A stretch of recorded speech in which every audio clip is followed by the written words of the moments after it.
The following program is brought to you by Rogers Anyplace TV. Enjoy exclusive content for free. Visit RogersAnyplaceTV.com.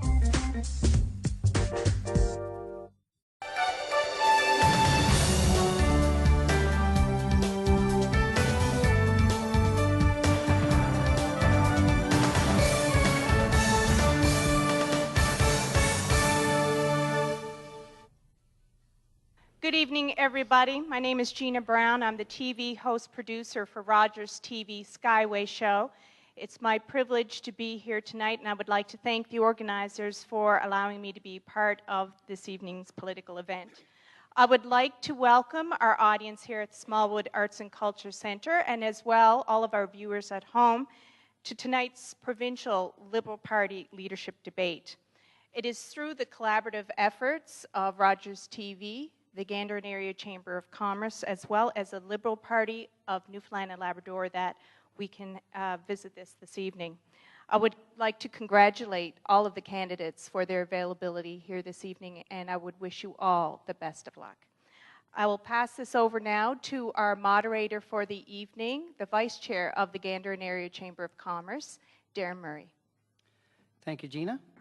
At this time, I'd like to call upon Judy Morrow, President of the Liberal Party of Newfoundland and Labrador, to bring greetings on behalf of the Liberal Party and to introduce the candidates this evening.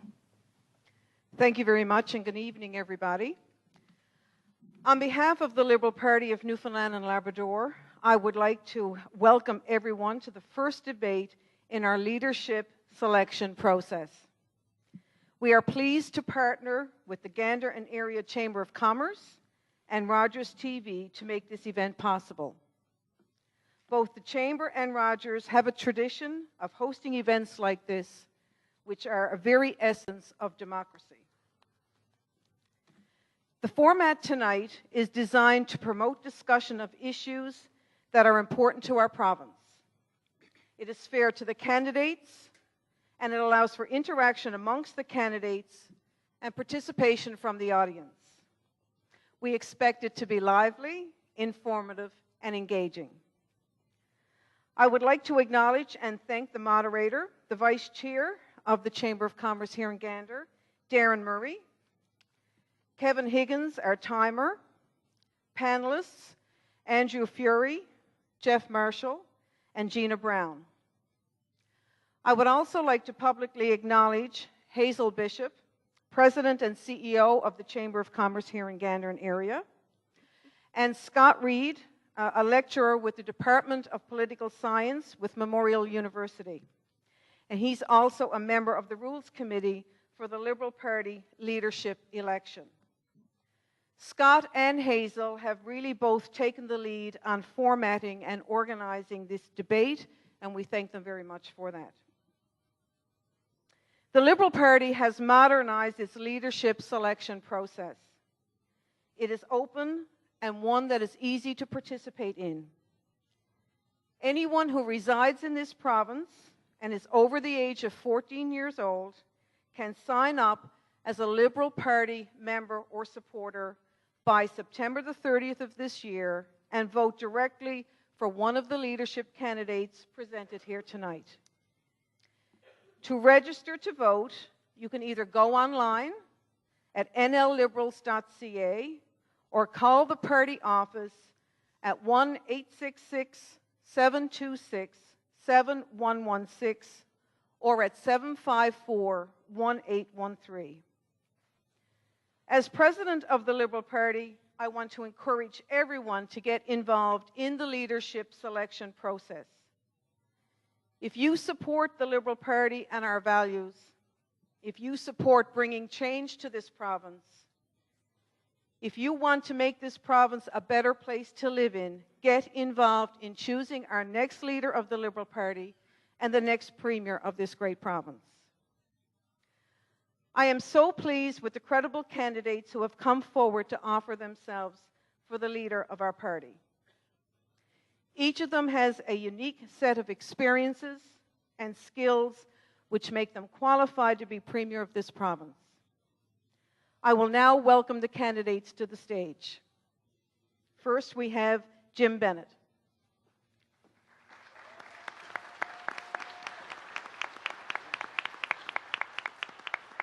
Danny Dumaresque.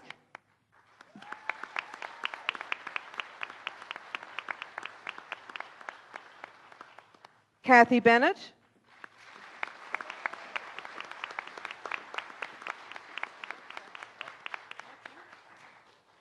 Dwight Ball.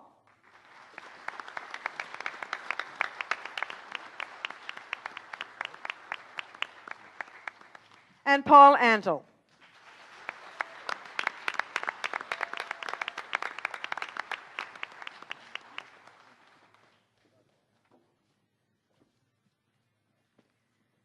Best of luck to everyone, and I will now turn things back to the moderator.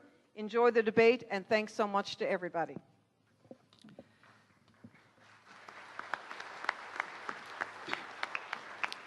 Thank you, Ms. Morrow. Good evening, ladies and gentlemen, candidates, panelists, and viewers. As already mentioned, my name is Darren Murray, and I'm the past chair of the Gander Area Chamber of Commerce. On behalf of the Chamber, I welcome you to the 2013 Liberal Leadership Candidates Debate. It is indeed a pleasure to partner with Rogers TV and the Liberal Party of Newfoundland to host this forum. To remind the candidates that you have 2 minutes for your opening statement, so please pay attention to your timekeeper. First candidate to open with their opening remarks this evening will be Mr. Antle, and the remaining candidates can take a seat if they so choose. Mr. Antle. Good evening. I wish to welcome my fellow candidates, the good people of the great town of Gander, and those people watching at home.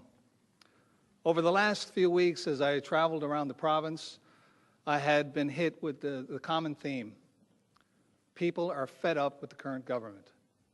They no longer trust anything the Dunderdale government promises. In some cases, people have even lost hope. They fear for the future of their communities. They feel abandoned. I've heard it in their voices, and I've seen it in their eyes. Government is just not listening. Not only do they feel ignored, but they feel they're not sharing in the wealth that's being created in this province. I love this place. I understand it. Family, our connection to the land and the sea, the many challenges that we face, the huge blessings we have. We have an obligation to ensure all the residents of this province share in our wealth. Human dignity, compassion, integrity. These are the values that attracted me to the Liberal Party, and these are the reasons why I'm liberal. I understand responsible decisions are required to manage our economic growth for the betterment of all the people of this province.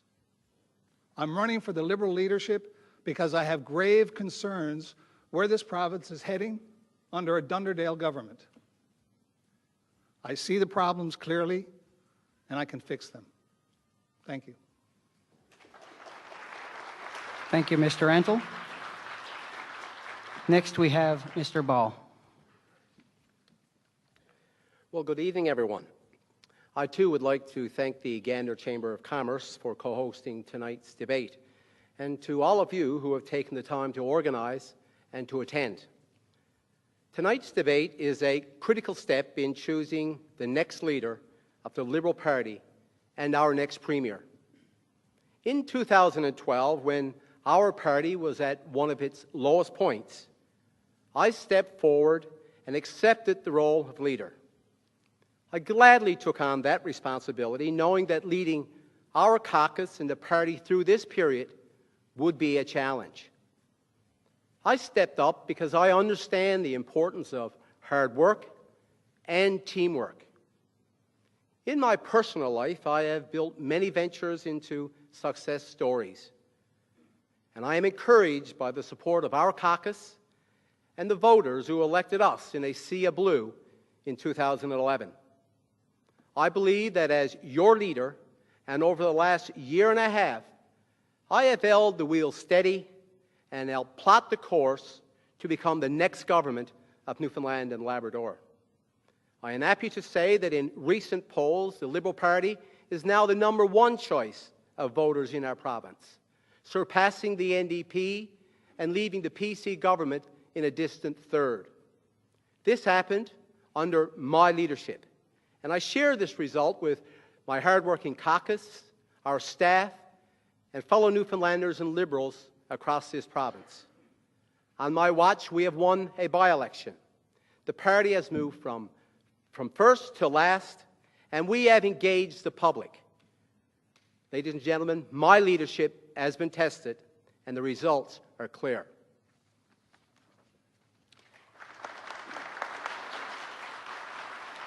Thank you, Mr. Ball. Now call upon Kathy Bennett. Well, it's great that we're all here together in the Joseph R. Smallwood Arts and Culture Centre, and the Liberal Party has a proud history and a bright future. And to the Gander Chamber of Commerce, thank you for hosting us tonight. And thank you all in the audience for attending on this very hot evening for what I'm sure is a very important debate for you and for the people of the province. I'm certain we all have different reasons for being here, but there's absolutely one thing we all have in common, and that is we all want change. And you can choose change by voting for the leader that not only represents the vision for the future of our province, but also someone who will make it happen. We are at a point in our history when we should be benefiting from the 500 years of sacrifice, struggle, and hardship. We can no longer watch others continue to waste this opportunity. I care too deeply about the people of this province. I care about our children's education. I care about seniors and the respect and care they deserve. I care that every Newfoundlander and Labradorian deserves a good-paying, well-paying job. And I want to make Newfoundland and Labrador the best place anywhere to live, work, and raise a family. Entering politics is a natural extension of my many years of community service, and something I'm pursuing for one simple reason: because it's the right thing to do. As leader of the Liberal Party, I will draw on my 30 years of experience, my business and volunteer work. I will keep talking to people about the things that matter to them the most, and I will build momentum and show support to prepare for the next general election. I will be open, and I will be accountable. I'm standing before you today, and I invite you all to join me in choosing change. Thank you. Thank you. Thank you, Ms. Bennett.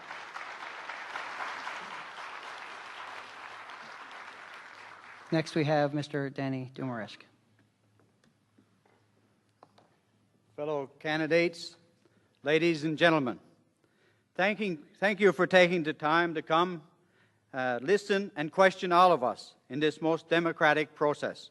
I am proud that our party has established this open and inclusive means of selecting our leader. Over the next 2 hours, I look forward to answering those questions and outlining my vision for this party and this province. It was just over 30 years ago, 1983, that I won an election here in Gander and became the president of the Young Liberals. It was a time of great renewal for our party, and it was the foundation that led to our government being returned 6 years later. I was elected to that government and served for 7 years under a great premier, Clyde Wells. In 2006, I won another election here in Gander and became the president of the Liberal Party. I joined my friend and our leader, Jerry Reid, as we battled Mr. Williams and the Blue Machine. The last few years have been difficult for our party, but I know there are better days to come. However, we will not win a government by default. We have to renew our district associations, implement election readiness, recruit candidates, raise money, and yes, formulate policy that will give the people of this province a real choice in 2 years. Although I was raised on the coast of Labrador, I have been blessed to spend time in Corner Brook and St. John's while pursuing my education and being a member of the House of Assembly. In the last 17 years, I've been in the fish business, and this has taken me to many coastal communities and met some wonderful people. There is a renewed hope, and our standard of living is increasing, but there remains many challenges for individuals, communities, and regions. It is time that our government intervene and stimulate the growth of fishery, forestry, and farming. Thank you, Mr. Dumaresque. Thank you for your attention. Mr. Bennett? Good evening.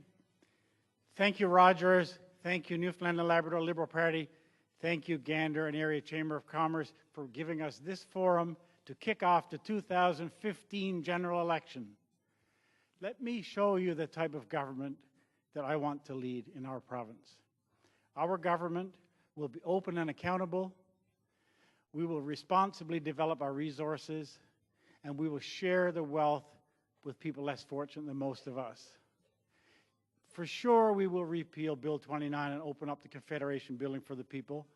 Yes, we will develop our resources, and we will do so responsibly, always keeping in mind the importance of our environment. And absolutely, we will share our wealth with those less fortunate. The business of government is not business. The business of government is people. We are a have province, and we have left so many people behind. That's simply unfair, and it must stop. Child poverty leaves scars of a lifetime. We will end child poverty. Our seniors, we stand on the shoulders of our seniors to get here, and yet so many are neglected. We will ensure that our seniors have a dignified old age funded by our provincial government. The disabled own as much of the resources as the able-bodied, and we will absolutely establish a disability plan that will be second to none in this country to support our disabled people, and we will generously invest in affordable housing for our people. So the government that I envision for us is a government that's open and accountable, a government that responsibly develops our resources, and a government that shares the wealth. So join me, let's go forward to 2015 and win that election. Thank you. Thank you, Mr. Bennett. Thank you to the candidates for their opening statements. Right now, we're going to move into our mini debate from the panelists' questions. Each candidate has 45 seconds to respond. That will be followed by 2 minutes of open debate between the three candidates. The order of the mini debates were predetermined, and now we will proceed with round one. We have Mr. Antle, Mr. Bennett, and Mr. Dumaresque. As Newfoundlanders and Labradorians, we like to talk about the brain drain to Alberta and to the rest of Canada. But we have an intra-provincial brain drain drawing people into our major urban centers. What is your plan to protect and help develop rural Newfoundland and Labrador? Mr. Bennett? Mr. Antle, sorry. The current government is just not listening. Communities and community leaders that I've spoken to in my travels over the last number of weeks are losing hope. There's no conversation. We need continuous conversation with our communities. Our communities are the people who understand what's going to be required in their regions. They understand what steps need to be taken to create sustainable environments. It's not government in St. John's. It's the empowered people in the communities. Thank you, Mr. Antle. Mr. Bennett. This government has been in full retreat from rural Newfoundland and Labrador, and absolutely with that comes a brain drain and a skill drain. This government has withdrawn from rural development by getting rid of our rural and economic development boards. All communities benefit from community leaders. We must foster leadership in our communities, and by that I mean economic opportunities must be made available to people who want to engage in businesses. Opportunities must be made available for people who want to pursue professions such as medicine, law. It's possible to do it. I have operated a law practice in a small rural community, and I'm certain that we can reverse that brain drain and our communities will become revived all over again. Thank you, Mr. Dumaresque. As I go around this province, I certainly see that there's an imbalance right now in the economic activity, and you're absolutely right. Newfoundland and Labrador need some hope. Rather than giving away our power to Nova Scotia, I believe we must use this tremendous natural resource that we have to be able to attract the industrial community, to be able to come to our province.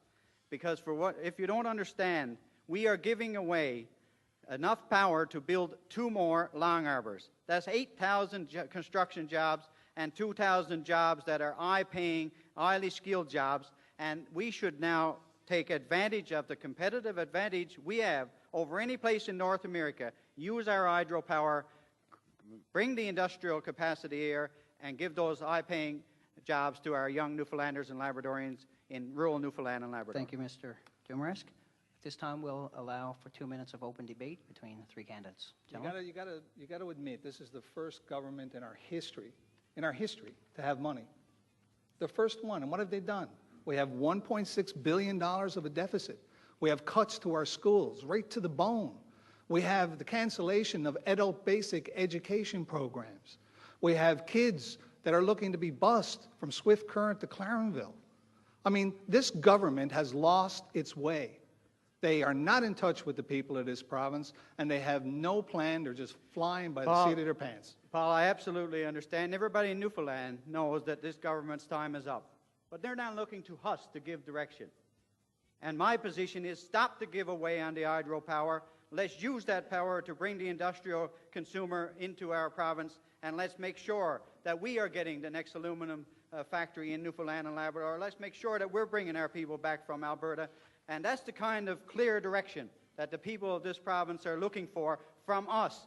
The candidates for the leadership of our party, and indeed the next leader of our party, must be able to give that confidence that we're going to exercise our natural resources to the absolute fullest. And this, certainly in the hydro, is not being done now and not being proposed, and we must be clear of where we stand on this most important resource.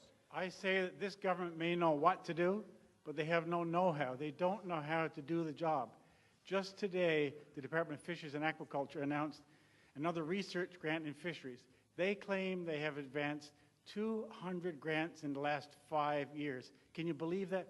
40 grants a year. They keep giving money for research, but they don't actually do anything. I call this paralysis by analysis. Just simply doing the window dressing won't work. Somebody's got to get on the ground, let the entrepreneurs go to work, get out of the way of small business, and foster development in our rural communities. Jim, the fiscal management of this government has been absolutely atrocious, and I think Thank you, gentlemen. That ends the debate.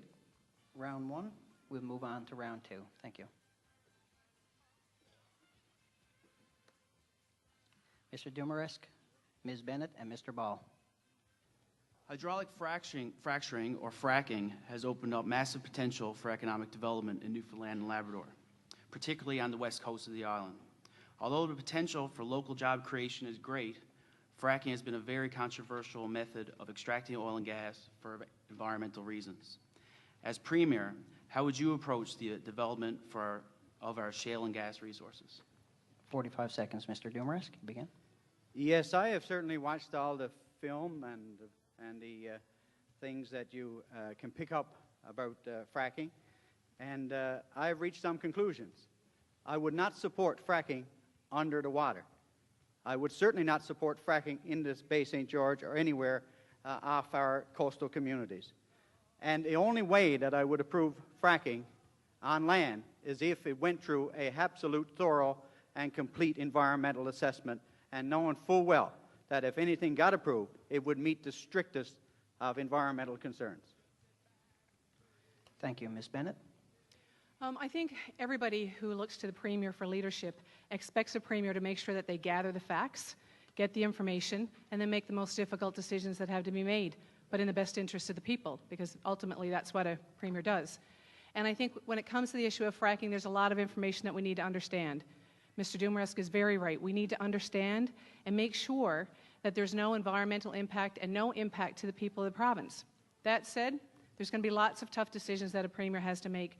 And from a fracking perspective, my first and foremost priority would be to understand and learn everything there is to learn about the projects, and then make sure that we're being respectful of what the people of the communities that are affected want. Thank you. Mr. Ball. Thank you. Well, if you remember back this spring, we brought forward a private member's resolution to the House of Assembly about regulations around fracking.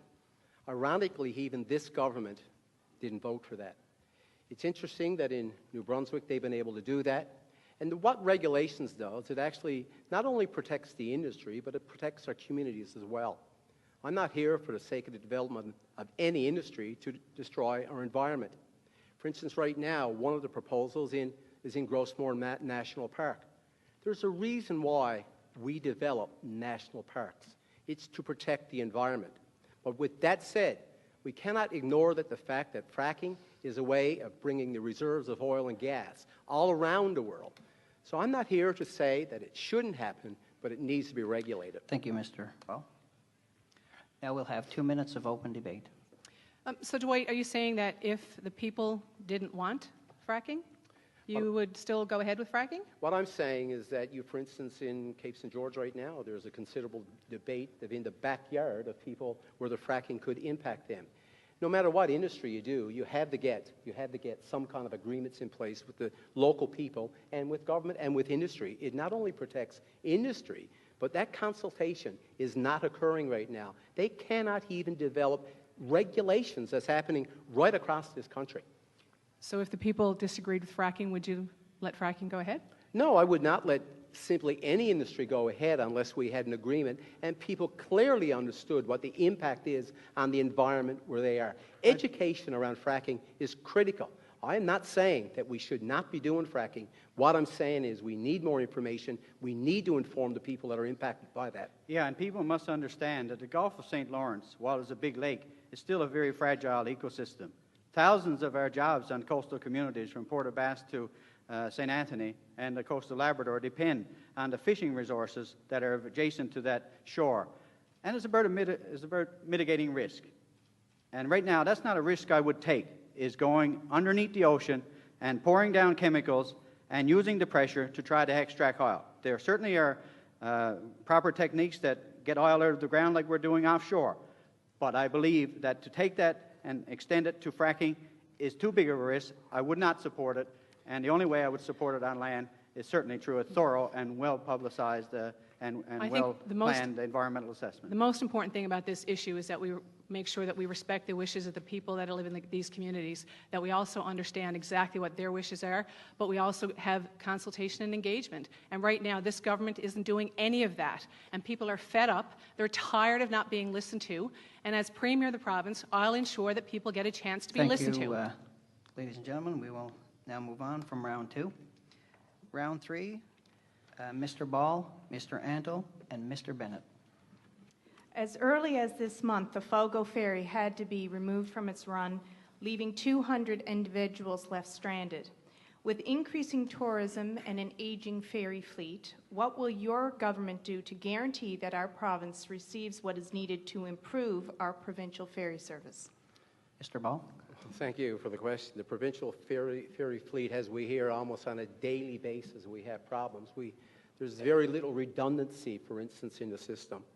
Right now, it has had a negative impact on tourism. Matter of fact, if you listen to the fact where people have to line up for a ferry and really can't get on it, it actually hurts our tourism trade. We have no choice but put a ferry replacement program in place. I would actually like to see the ferries built right here in Newfoundland and Labrador. But I'm not going to hold the people that use the ferry system, not going to strangle them because we might have to outsource that to another country. We need a ferry replacement system. It brings economic benefits to all parts of this province. Thank you. Mr. Antle? This is another example yet again of this government just not paying attention. I mean, the Tory Blue Book identified a vessel replacement strategy during the election, and since that time, there's been 2 ferries that have been replaced. Now, I know the ferries probably better than most people. I fixed the ferries. So I can tell you that the fleet is certainly aged. Some of the vessels, indeed, have to go through extensive repairs on a regular basis because government just has taken the time to put the proper investment where it belongs, replacing the vessels. Again, they have not consulted with the people who are affected by this transportation network, and they need to do that. Thank you, Mr. Antle. Mr. Bennett. This, again, is another example of the government knowing what to do and not having any know-how. We have 16 or 17 ferry runs in this province. We should be building our own ferries. Just this week, I spoke with a man in Marystown who's retired from Kiewit, and he said that company has been building good vessels for a long, long time. But the last 2 vessels were an absolute disaster. That the drawings, the engineering was absolute garbage. They had to make it up as they went along. This generated huge cost overruns. And our government, instead of being responsible, and settling that part of the equation and moving forward and continuing to build more ferries, as you turn this into a real boondoggle with the only company around that could be building ferries for us. I say we need to get back on track and build ferries. Thank you, Mr. Bennett. Now we'll go into 2 minutes of open debate on this question. Well, it's not only tourism. I mean, tourism is a $1 billion industry in this province. I mean, it's the whole transportation network. It's vital for communities to survive, to move goods and services, to move people, to transact business. I mean, we need to have these ferries in good working order so that our communities can survive. I mean, I just don't understand how this government has taken the wealth of this province and just blown it and not put it in the infrastructure that our communities really need. And on top of that, Paul, you just look at in the last few weeks with Marine Atlantic, we talk about our provincial ferry system, but what has this government done to improve our Marine Atlantic system? Here we were just last week. Again, I will say, no redundancy in that ferry system. If you look at the other ferry systems across Atlantic Canada with a Marine Atlantic type system, you will see there is built-in redundancy, but we don't have that. And that is our only link to Canada right now. It is critical, and we are hearing nothing from this government on that. What, you tell me, one government member that spoke out about the change to our agenda, other than, oh, suck it up, we'll have the roll with the punches, were the comments. This affects our tourism industry. There was 5,000 people that was displaced because of that one run. And all you need to do is go to Labrador and line up for the Apollo. Here we were just last year at a last minute, at the deadline, when really the people in Labrador didn't know which ferry was going to service the south coast of Labrador. Right now, the ferry traffic on the Apollo has been increasing. Why is that? Labrador is opening up to the tremendous resources that they have. This is a whole ferry that needs to replace, and guess what? We are yet to have the RFP in place right now for the replacement vessel on the Strait of Belle Isle. And you're right, there's going to be more pressure on that ferry system because as we open up into Quebec, I mean, the transportation route down into the U.S., I mean, just the movement of people and goods and the commerce that's going to go on is going to put a tremendous amount of pressure on the Gulf of St. Lawrence. Thank you, gentlemen. That ends round 3, and we will move on to round 4. We have Mr. Bennett, Mr. Dumaresque, and Ms. Bennett. Our province spends the highest per capita in the country in healthcare, at close to $6,000 per person per year. Yet services are lacking, suggesting that we are on the wrong side of an economic split. Solutions to this crisis cannot come in cutbacks or efficiencies alone, but will require a new approach. Specifically, what is your approach to dealing with the escalating costs and gaps in services in healthcare? Mr. Bennett? Nearly a year ago, when we debated the pharmacy bill, the government's big hue and cry as to why the pharmacists had to get the shaft is because the cost of prescription drugs had gone up 18% in 5 years. When you look at the cost of health care, it had gone up 50%. And when you look at the cost of government, it had gone up 65%. So here's government blaming the pharmacists for a 3 or 4% per year increase.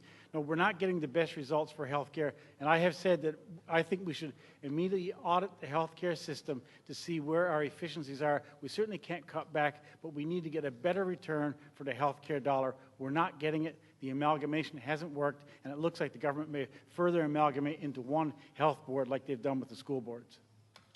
Thank you, Mr. Bennett. Mr. Dumaresque.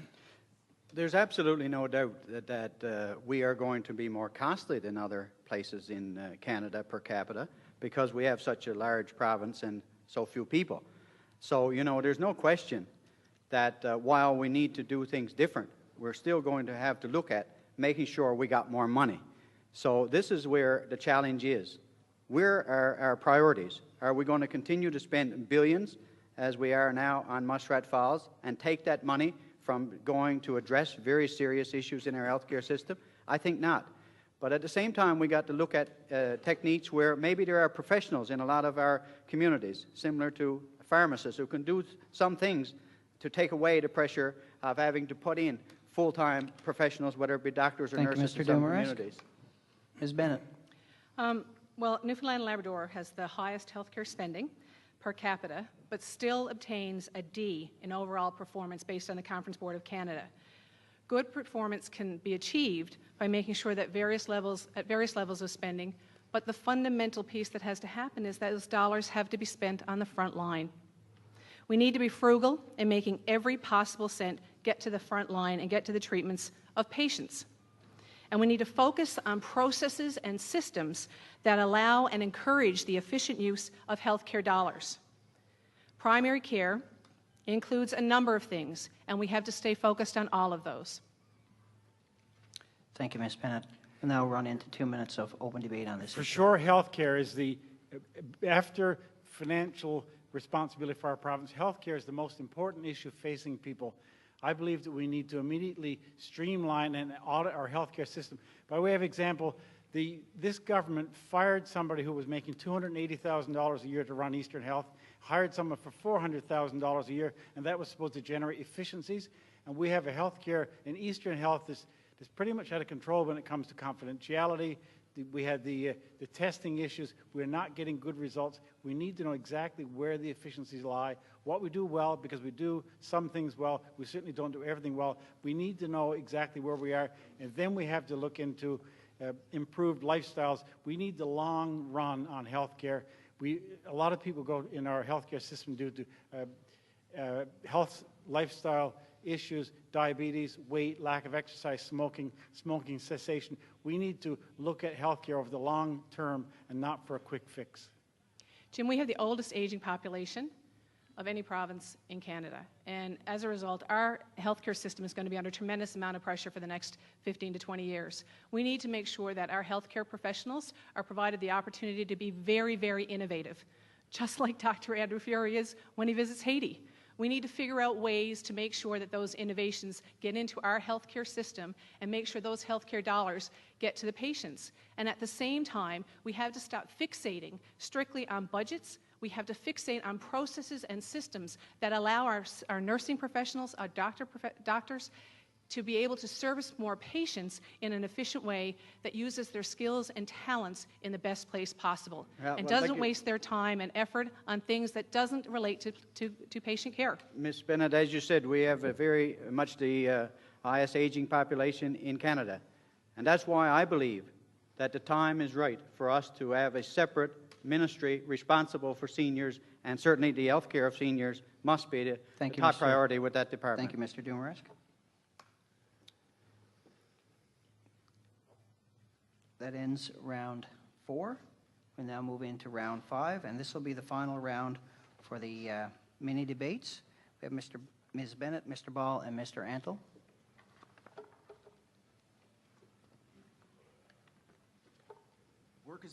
Work is proceeding related to the Muskrat Falls project. What is your position on this project, and do you believe the project is beyond the point where it can be stopped? Ms. Bennett? You know what? I've been a long-time proponent of Muskrat Falls. Everybody in this room knows that my position has been that I support the project. I sat on the board of Nalcor for a number of years. I voted as a director to support the project. I supported publicly last fall with a large group of community stakeholders the project, and I continue to believe the project is the right one for the province. Thank you. Mr. Ball? Well, of course, I've taken a different view. I do support hydro development and for green energy, of course. What I don't like about the Muskrat Falls project is just the number of outstanding questions that still exist, and here we are, spending now not millions of dollars, but billions of dollars. This week, we've heard that there's an Italian company that could be getting over $1 billion contract. What we have outstanding is we don't know today if we got a partnership with an Emera. We don't know about an interpretation that's going to happen in the Superior Court in Quebec. That will indeed affect financing. Everybody on this stage, at some point in their life, had to go and seek financing. You tell me, could you get financing with a court question in place? Thank you. Mr. Antle? Well, again, I'm on record as saying that I just don't have enough information.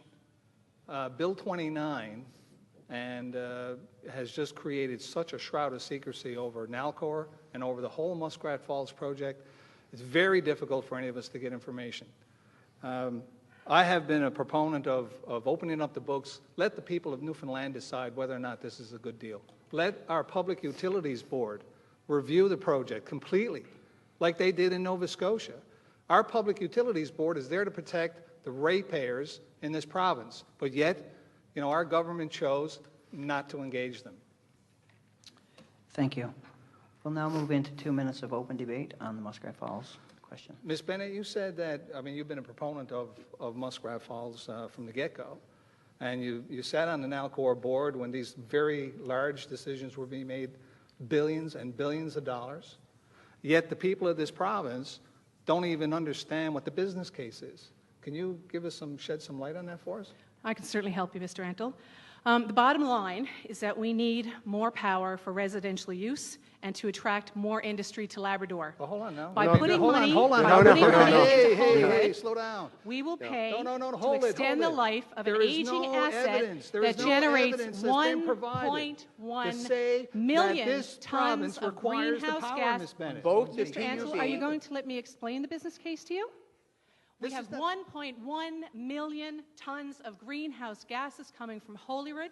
That asset is 40 years old. So the business case is about greenhouse gases? Muskrat Falls is a replacement for Holyrood. Is the business Holyrood. case about greenhouse gases? The business case is about replacing $10 billion to what amounts to 250 megawatts of power. People of the province have access to power in our homes and for business growth and business development. I think we need to be clear here. There are a here. number of business people, with The all due demand respect, for Paul, this power that support this was never project. ratified by the PUB. It So was what I will not agree with ratified by is the that Joint Review Panel. Dwight, this project absolutely even should know have if went we to the can House use of the water Assembly. yet, Ms. Bennett. Currently, we don't have House of Assembly committees that are able to look at this project. Well, we and have as House of I- Assembly and committees. they- This government just don't use didn't them. send it to it. And And Kathy, I believe that this project should have been sent to the House of Assembly. If you had all this knowledge and we could not get it, matter of fact, we are owners. Dwight, remember, of this. 65% of the population in this last province to support this. know- Okay, are you going to stop the project? Am I going to stop the Are you going to project? stop the project? All options are on the Are table. you going to stop the project? All options are on the table. That's not what I'm asking. I'm You asking, know of are you going to information stop the that you have project? not shared with us, and yet Thank now you very much, guys. As heated as that was, we're going to have to move on. Thank you very much.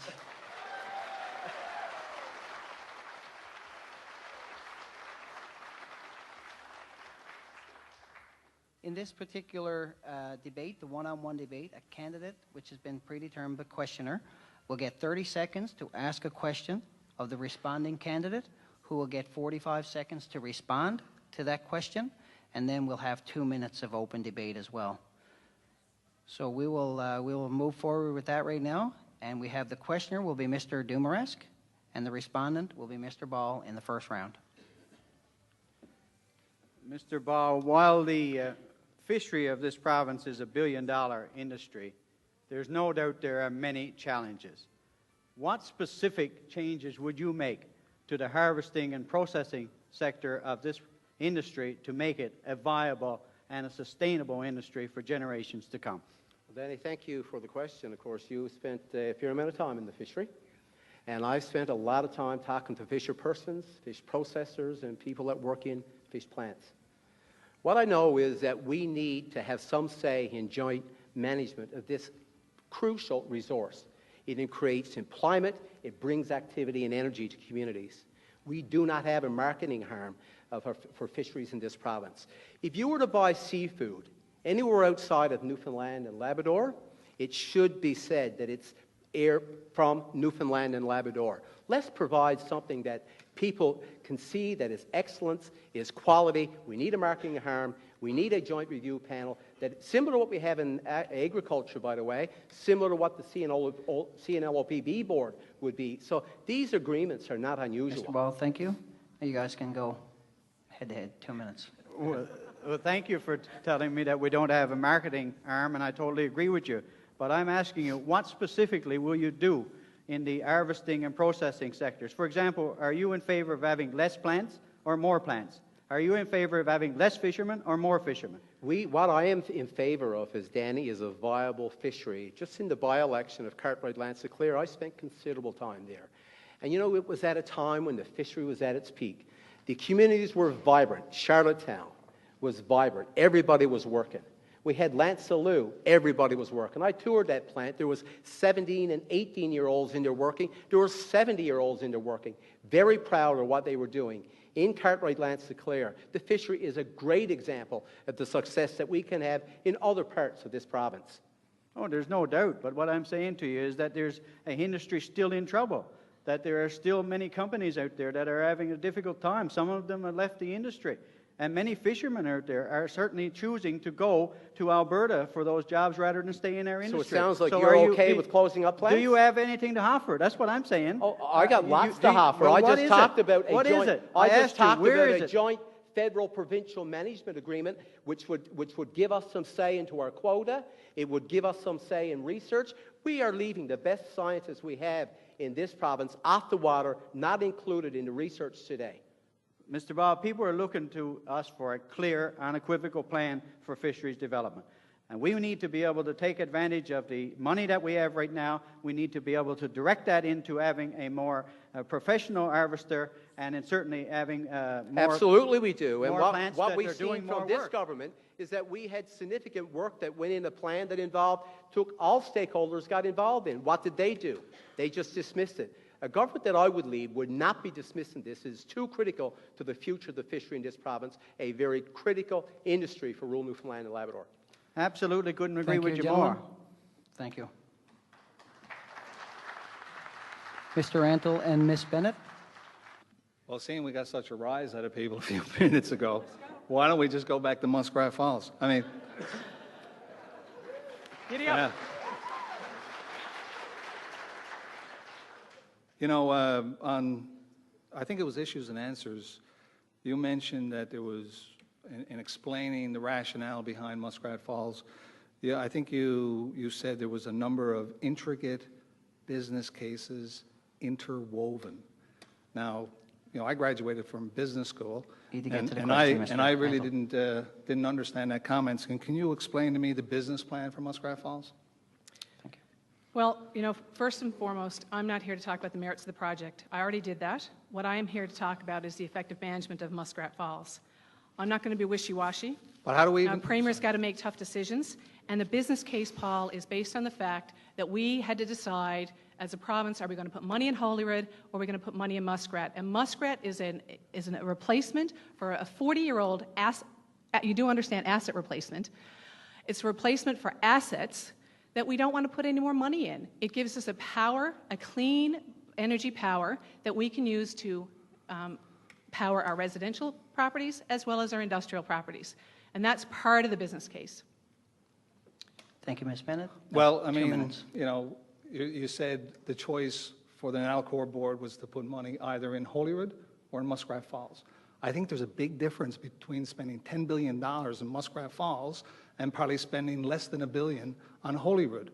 I mean, surely there has to be more to the business case. What about the power? Where's the power going to be When you first sold? look at replacing We don't have a Holyrood market with Muskrat, for power. you create excess power. As a result of creating that excess power, you have to decide, what are you going to do with it? Are you going to not sell it, or are you going to sell it? But So why would you because we generate replace the power if we don't need the power? I mean, Because we got lots of the power most sources. economical The use- Exploits River Because has 100 hydropower megawatts of doesn't power, use yet we're only using 50 hydropower doesn't megawatts. use any That's 50 commodity. right there. It uses water. There's no something tidal that power. we own, There's no solar power. There's no that we wind use, power. There's no small that are hydro all projects. speculative at this point, Paul, and we can all plug them into the grid. But they're all when we get Muskrat speculative. set up. But yet again, you were part of 65% Nalcor when of you Newfoundlanders got the support government this to project. pass Bill 61, And we need to providing be focused- Nalcor with a monopoly No, we need on to be power focused generation. on the issues that are created right now We by are the Muskrat only Falls. jurisdiction The in impact the of world that has community- gone backwards Paul, have you on understood the nationalizing impact power in the generation. community in Wabush? What's happening in the Aboriginal communities with increased suicides? What's happening with municipal infrastructure in Muskrat related You're to Wabush? equating social issues with just I'm Muskrat Falls? equating I mean, that's a big management- stretch, Kathy. Come on. Are you going to stop the project, Paul? I want to review the Are you project. going I to want to have stop the the information. The project? problem is, you know, and this- I don't. I think I can. Paul, the I have the right to information know is publicly what's going available on all with the over. tax dollars of this province, so that we can Information was understand whether or publicly not this is a available. good I'm decision. sorry that you didn't read it. Unbelievable. Thank you.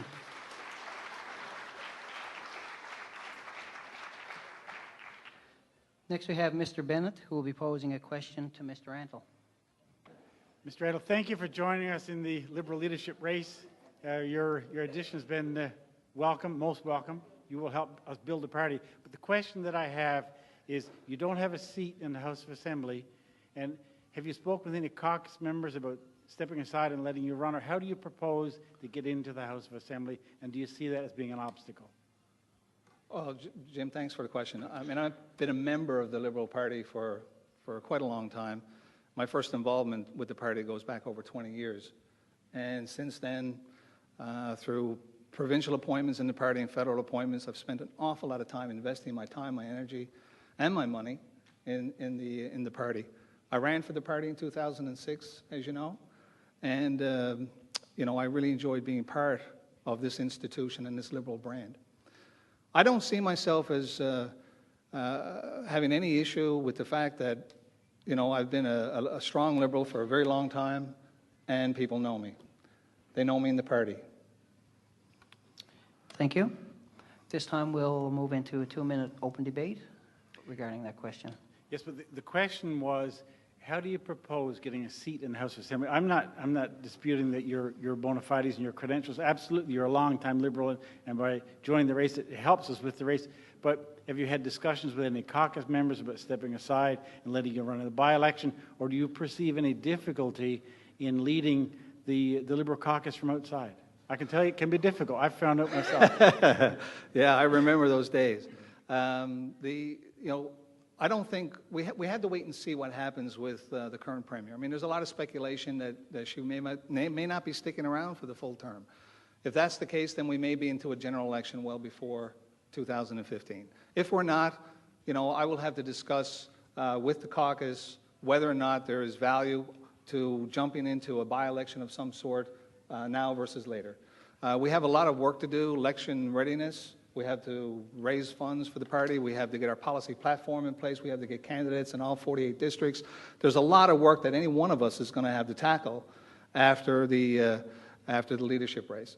So we'll look at the options. If I need to run, I'll discuss that with caucus, and if not, we'll wait to see what happens with Ms. Dunderdale. Caucus typically prepares for question period every day, and it's pretty much on the fly, and it's very intense. Do you see yourself participating in that, being hands-on, or leaving that to caucus to do? Well, as leader of the party, I certainly will be involved in all caucus meetings. I mean, there is a division between being leader outside the House and leader in the House, and surely we can segregate those responsibilities appropriately so that our party is well represented in the House until the time comes when I run and get elected. Have you had any of those discussions with any caucus member? No, I can't say I have. Okay. Thank you. Next, we have Ms. Bennett, who will pose a question to Mr. Dumaresque. As most people in this room know, I've been a very big proponent of early education, particularly full-day kindergarten. And currently in our province, we have tremendous issues with our education system. We have students entering university feeling unprepared. Can we get to the question, Ms. Bennett? I'd like to ask Mr. Dumaresque what his vision is and what his actions are for improving the education system from K to 12. Thank you. Well, of course, I certainly agree in principle with you that the full-time kindergarten is something that we should work towards. I certainly believe that when we can get the capacity to put the infrastructure in place and be able to operate, that's something that would be of benefit to our children. So certainly that part of the education system I would support, and I would encourage it to be done. There's absolutely no doubt that we will continue to have to put significant dollars into our education system, and indeed that's where I think I differ with you. I would not have my priority Muskrat Falls right now. I would not take the $8 billion out of our treasury. I would be building new schools and putting new teachers into our classroom. Thank you, Mr. Bennett. You guys can now continue with an open debate. So when you talk about the school system, we know that today the school system isn't meeting the needs of our children. And some of the things that I'm hearing when I visit communities such as Corner Brook, Carbonear, is that this government has failed to listen to parents. They're not including parents in the conversations, particularly around the decisions around school boards, and also not taking into account concerns that parents have about curriculum. We have young people graduating today in our high school system that are graduating through the no-zero policy. And a no-zero policy means that no child will graduate having received a zero. Teachers are telling me that they're frustrated and having difficulty teaching accountability. And that, to me, is something that's very sad for individuals that are graduating from school. How do you feel about that, Mr. Dumaresque? Well, I mean, obviously I have 2 children now going to school, and one of them, the third one, has already gone to school. And there's no question, there are many, many needs. To challenging needs students are certainly an area where I believe we got to put a lot more focus. And, of course, the bottom line is money. There's no question. And, I mean, I just find it so intolerable as I travel throughout this province, talk to parents, talk to everybody about their needs. But now we don't have any money. So the things that we want to do... I'm not sure we don't have any money. This province, as Mr. Antle has said... No, we have misplaced priorities, Ms. Bennett. I would and absolutely agree with you. the misplaced priority in this province is that we have taken all of our cash and put it into a sinkhole called Muskrat Falls, and we haven't got the money to be able to do anything else. We've asked other people to help us pay for that, and we have to spend the money on Holyrood. And you know what? When it comes there is to, a business case for education. There's a business case for health care. There's a business case for diversification of our economy. When it comes to education, there's 1 in 4 children, but it is a business case built on financial accountability. in this province that are diagnosed with a learning disability because they aren't being given the right education tools at an early age. 1 in 4, one of the highest numbers in Canada. That's not good enough. Thank you. Now call upon Mr. Ball to pose a question to Mr. Antle. Oh, you must have felt left out at the healthcare question. I know I did. I could use a little bit of medical intervention now, I think. Paul, you were a late entry into the race, and since then, you know, a lot of candidates, including yourself, have talked in generalities about issues that affect the province. So I'd like to ask you a specific question back to Andrew's point.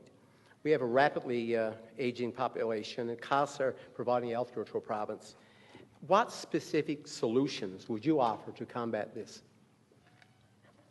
Well, the way, you know, the healthcare file is extremely complex, as we all know. And the effect of the healthcare system on seniors is also a major component of that.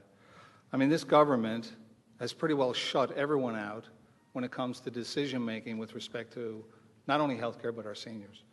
And I believe that our seniors, we have an obligation for the aging population. We have an obligation to our seniors to make sure that they have what they need. And right now, they're being ignored. Like everyone else in this province, they're being shut out. When it comes to community-based health, we need to take a much deeper view as to what's happening. Thank you, Mr. Antle. Now the floor is open for an open debate. Yeah, I was really open even through the first debate that we'd get into more specifics. There are certain things about healthcare, and someone used the word paralysis by analysis. I think it was Jim. We have done a lot of research into healthcare. There's a lot of things that we know, and these are the facts, for instance.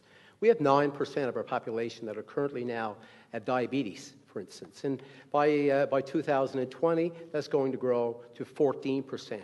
What I'm proposing specifically is that we need a diabetes program. We've got to stop this growth in diabetes. There are lots of other examples. You had mentioned affordable housing, for instance, in our seniors. But diabetes right now is an epidemic in this province. We are doing very little for home care. That in itself is a single strategy. These are the facts. Specifically, me as a leader of the Liberal Party and Premier of this province would institute a diabetes reduction program. But we also don't want to have our seniors have to trade their heat and light bill for pharmaceutical prescription drugs. Absolutely. That's the reason why we need to reduce these rates. We still spend a lot of money on diseases that are associated with smoking. And right now, that is one of the major problems that we have. When you add this to obesity, you add this to high blood pressure, cholesterol control. We need specific measures in place. I would put in a smoking cessation program. In Grand Falls, when I visited there, there was a very interesting clinic that worked on collaborative health. Family health care centers are great. And it was a great health care center with 12 multidisciplinary practitioners and nurses and so on. It was a one-stop shop. It's interesting. And takes pressure off our system. It's interesting when you look at our budget. We spend about $3 billion on health care right now. We just recently did a roundtable with healthcare professionals in the province. You know what they came back with? They came back to, we need more communication. We need more consultation with government. I They couldn't are not agree with having you that. more. I couldn't People agree were with you saying more. that they want to expand the scope of their practices. We need to make sure that we get the maximum benefit from our healthcare providers, not the minimum amount. Agreed. Thank you, gentlemen. Next, we have Mr. Dumaresque, who will pose a question to Mr. Bennett. Mr. Bennett, I asked Mr. Ball about the changes that he would make in the harvesting and processing sector of the fishery because of its importance to rural Newfoundland and how I believe it will sustain our communities. One of the ways to be able to grow those new jobs in our industry is in aquaculture. What specific measures would you take to make sure that we continue on the path of growing more fish and creating more jobs in our coastal communities in aquaculture? In aquaculture specifically, we have adopted an outdated policy, a policy that doesn't work anywhere else. A year ago in July, we had the first ISA outbreak due to open net aquaculture. The federal government paid $13.5 million to clean that up, $29 a fish. The provincial government paid another $1 a fish, $450,000. Minister King at the time said this was an aberration, a one-off. It wasn't a one-off. We've had 4 more since then. We're absolutely destroying the ocean. I would move to close containment. Back in July last year, I reviewed the BC Standing Committee recommendations, which said go to close containment, stop destroying the ocean, produce a better product. It'll cost a little bit more. But Simon Fraser University did a survey and said people will pay more for good, clean fish. Thank That's you, what I Mr. would Bennett. You guys can openly debate that question. So Mr. Bennett, you say that it doesn't work anywhere else. I happened to spend some time in Norway a number of years ago, and 25 years ago there wasn't one job growing fish in Norway. Today there's 10,000 jobs being created growing fish in Norway. It is in par excellence all over the world. We have now somewhere over 1,000 jobs on the south coast of Newfoundland. But if you go and pursue the agenda that you're going to pursue, you will close down every one of those jobs. Is that the recipe that you have for growing the industry and growing the new jobs that we need in those communities that no longer have a wild harvested fishery? I think you should go back to Norway and check with people who know the facts, because Norway's been growing fish a lot longer than 25 years. In fact, 25 years ago, I've been at the research facilities in Bergen, I've been in Tromsø, I've been all over the coast of Norway. If you'd like to hear the answer, I'll provide it to you. 25 or 30 years ago, Norway moved to Chile with pristine waters, and they introduced ISA into Chilean waters with infected salmon eggs. They destroyed pristine waters in Chile. They absolutely amplified the business with a no-holds-barred strategy, which it seems like that's what Mr. Dumaresque wants to. St. Albans, you're going to close them down? No, not close them down. What are you going to do Give them even more work by going to close containment? Because right now, containment. that's what they feel. They feel that you're out with an agenda to close down every job at the south That's because coast of Newfoundland. the big business aspect of aquaculture are half a dozen big companies, 4 big companies actually, and they have received over $20 million and more in the last couple of years in outright grants. The people of this province and the people of this country are throwing away their money to destroy the ocean. So are you saying we shouldn't take some money from our offshore oil and invest it in our fishery? Cook Aquaculture was fined $500,000 only 2 months ago for using agricultural pesticides to kill sea lice in New Brunswick. This is an ecological bandit that we are supporting in our province, and I will absolutely not do it. This is a lifeline to the 1,000 people on the south coast of Newfoundland. We will get even more if there work. weren't the fish We will plants down produce there a pristine taking care of product, this and precious we will product, go they to would the be on future welfare. instead of we going to the cannot past. close and give them those choices, Thank you, Mr. gentlemen. Bennett. Thank you. Next, Mr. Ball will pose a question to Ms. Bennett. Thank you. Kathy, in 2005, you accepted a PC appointment to the Red Tape Reduction Initiative. In 2007, you accepted a PC appointment to the board of NALCOR and subsequent became the acting chair.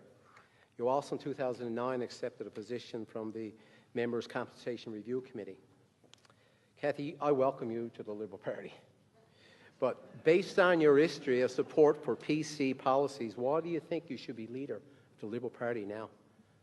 Well, first and foremost, every time in my life I've been asked to step up and do something, I've stepped up and done it, whether it's been by government or whether it's been by the community, including projects like Ronald McDonald House, which I'm very proud of, a project that I worked very hard to raise over $7 million, and you were a big part of that, Dwight.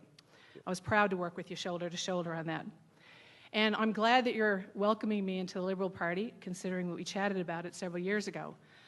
For me, I've always lived the Liberal values. Anybody who knows me knows that from my childhood, I've always believed in social justice coupled with fiscal accountability. And I believe right now our province is desperately looking for change. People want leadership that's fresh and that's action-orientated, and I believe that's what I have to offer. Thank you. 2 minutes.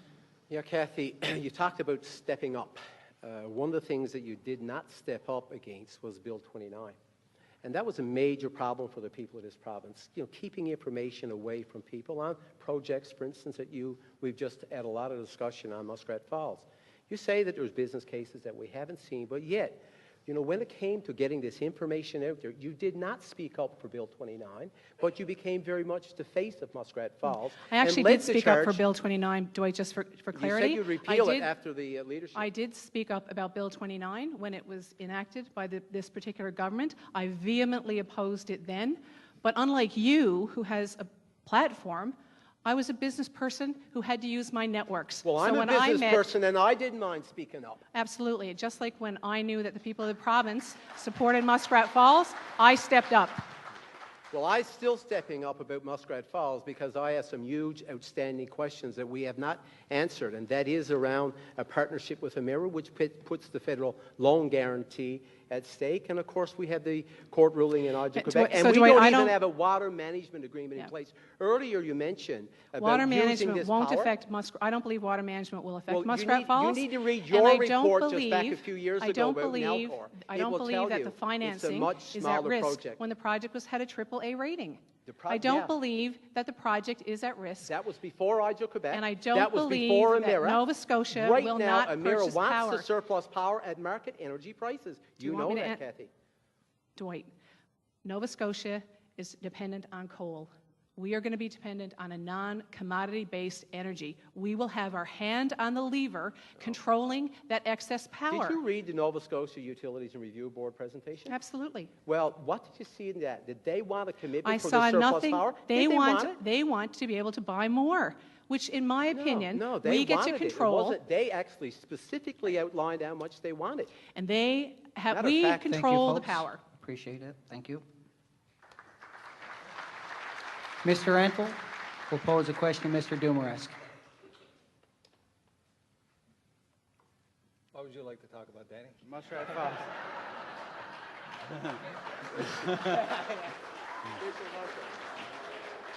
Falls. In all due seriousness, you sat on the board of Newfoundland Hydro many years ago, and you have a lot of knowledge when it comes to hydro and hydro projects. You've done a lot of research. Would you give us your view? Would you have proceeded with Muskrat Falls under any circumstances? And if so, how? Thank you for that question. When I sat on the board of directors of Newfoundland Hydro, now Nalcor, any time that there was a discussion about bringing the power from Muskrat Falls through the Anglo-Saxon route to the Nova Scotia, it was always by the engineering department and the finance department of Hydro. It said there was no business case. It did not make economic sense. And it didn't make economic sense then, and it doesn't make economic sense now. I know that we do have plenty of power on the island. For example, just a couple of days ago, Hydro is now proposing to put a $300 million third line from Beta Spear into the Western Avalon. The reason they're doing that, Paul, is because we have surplus power right now that's being spilled over exploits, and it's needed, and that's why we should be able to get the power to the marketplace. Thank you, gentlemen. You guys can now Please go ahead. continue. 2 minutes. Yeah. No, seriously, but look, would you change our energy policy in this province? Like right now, Bill 61 provides Nalcor with a monopoly on power generation. It's one of the few jurisdictions in North America, for sure, where we have not engaged private sector to provide tidal power, small hydro projects, solar projects, wind projects, and feed those projects into the grid. Would you support that? Paul, I mean, what Mr. Williams and the Tories did with Nalcor is that it made everything that was illegal in the government department on public tendering, for example, and freedom of information, they made legal by the incorporating act of Nalcor. One of the first things that I would do is to take Nalcor and I would make it accessible to the Freedom of Information. I would make it liable to the Public Tendering Act, and I would also give the Auditor General the right to be able to go in there and tell the people of this province exactly what has happened to taxpayers' dollars. But would you open up, would you agree to open up to the private sector opportunities to produce energy here in Newfoundland and Labrador and feed them into the grid? Absolutely no doubt I would do that, as I was able to do when I was encouraging the development of the wind farms. As you know, there's 2 wind farms right now in Newfoundland and Labrador that are privately owned. Which is 54 megawatts which of power. Which is 54 megawatts and of power. Quebec has 3,200 megawatts of power from wind energy coming online in 2015 at zero cost to the ratepayers of Quebec. Exactly.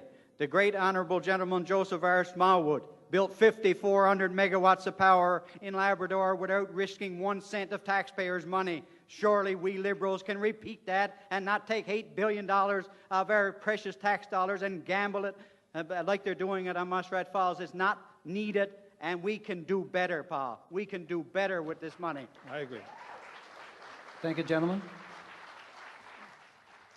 Next, we'll have Mr. Bennett pose a question to Mr. Ball. Mr. Ball, I think it's the first time I've ever called you Mr. Ball. It's always been Dwight. Hi, Jim. Seriously. Hi, Dwight. And you know we work well together, and we've worked well together for a year and a half or a couple of years. But a big concern that I have is that our party hasn't made any progress in the last year and a half on organizing district associations.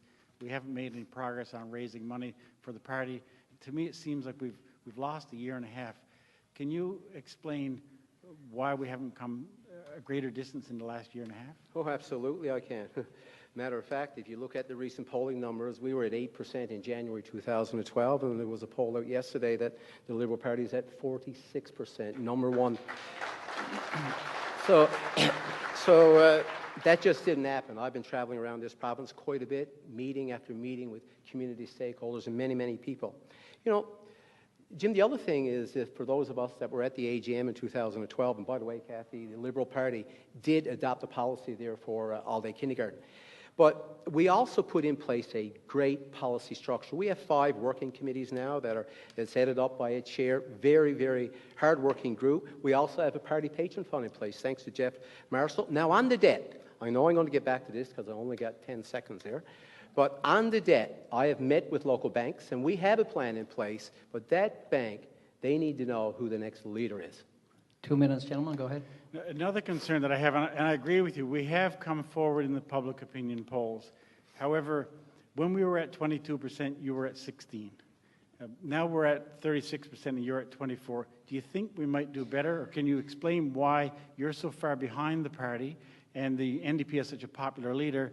The Tories are likely going to get another one. And how will we fare? Would we fare better if we had a leader who did better? Absolutely maybe not. The recent polling actually tells us that we have made significant gains on the NDP, and we've made significant gains on the PCs. Right now, we are in number 1 place. That's in 18 months. Just watch out. There's more to come. My leadership has been tested. My leadership has been tested, and those results are now bearing fruit. I want to go back to the debt, though. And Jim, you may be aware of it. Danny, I know you are aware of it. And matter of fact, Danny was a past president of the party when this was a big issue. One of the first things that I said is, I wasn't prepared to accept the level of debt that we had in this party. How could I expect to be leader of a party and a potential premier of the province and not address the debt? One of the first things that we did with members of our executive, we met with the banks. We actually came to an arrangement of how much we could pay down, how much they would accept. We then met with another financial institution that has agreed to help us pay this down. Subsequent to that, I met with many business leaders across this province who have said, depending on who the leader is, they're willing to get involved and help us with this debt. But I understand that fully, and I understand you can't just buy the Liberal Party with money and paying down the debt. It's got to be a leader that the people want. And even though the party has gone ahead at 36% in June, according to CRA, there was still 35% interim undecided. Leaders, it's not unusual for any interim leader to lag beyond. Matter of fact, most leaders in Atlantic Canada right now are lagging behind their parties. Go look at the details. But your adversary, Lorraine Michaels, the most popular opposition leader in Canada. No, you're wrong. I am tied with Stephen McNeil at 41% as the most popular opposition leader in Canada. Check your numbers, Jim. Thank you very much. The last one-on-one debate for this evening will be between Ms. Bennett, who will be posing a question to Mr. Bennett. So, Jim, I know that seniors' issues are very close to you, and I'm sure you're hearing, just like I am at kitchen tables and grocery stores and gatherings, that seniors are very concerned, particularly about how they can afford food and especially housing. And what I'd like to know is, what would your plans be around ensuring that seniors have affordable, safe housing? Well, I think that seniors have a housing issue, but they have more of an issue than just housing. The reason that they have issues with housing is because of low income. If the incomes were higher, the housing wouldn't be such a problem. But with respect to lower income, I would guarantee an absolute minimum income to seniors, which we don't do. And we would have to reach around the guaranteed income supplement, because if we just advance money, then it will be clawed back by the supplement. So we have to find ways to put money by way of benefits in the hands of seniors. And with respect to housing, I would look at introducing a better and enhanced Newfoundland and Labrador Housing Corporation. It isn't doing its job. We should be in a position to advance more funds to seniors, possibly interest-free, but not just seniors. Anybody with housing difficulties should be looked after through Newfoundland and Labrador Housing. Thank you. You now have 2 minutes. Jim, so one of the things that I've certainly been hearing a lot of when I talk to seniors is that they're worried about things like increasing rent, and also worried at the fact that the equity in their homes is being evaporated, because when they downsize, they're going to lose that equity, that nest egg they had hoped to save. They're concerned also about their independence and don't want to be burdens on their families. That's assuming their children are still in the province, because they're grieving the loss of their grandchildren and their children who are no longer here. So, Jim, I agree with what you say with regards to taking care of our seniors. I think that's very admirable. One of the biggest features, one of the biggest problems that seniors face right now will be increased utility bills due to Muskrat Falls.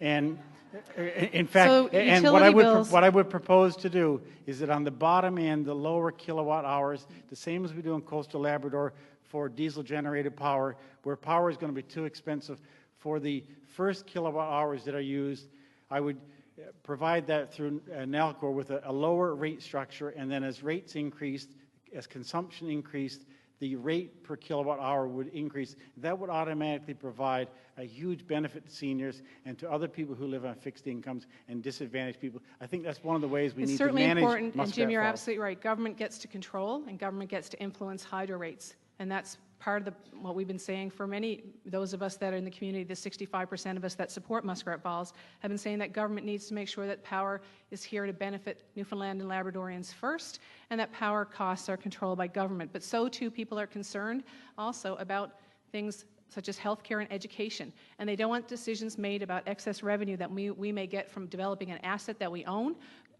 going into anything other than what's most important to individuals. Right now, we have a housing crisis in this province, and you can hear it on the Northeast Avalon, you can hear it in Lab City, you can hear it in Stephenville.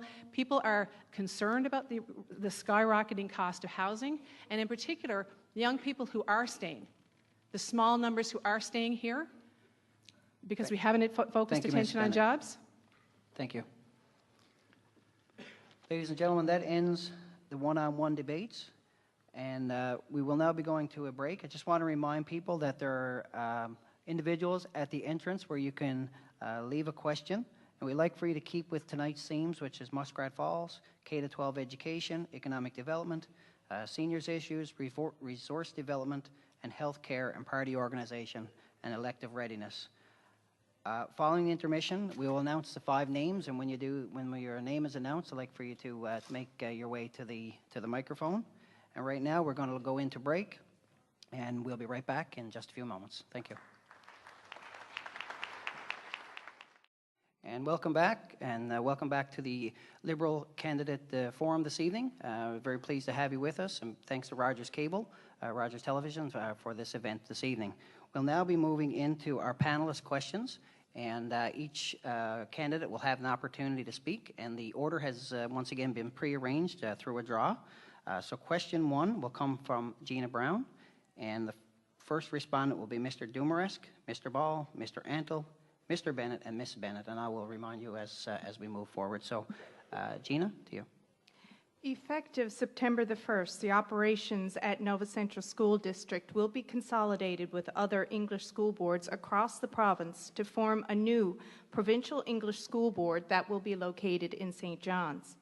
This will result in 23 job losses for this school district alone. Do you agree with the decision to amalgamate the provincial school boards?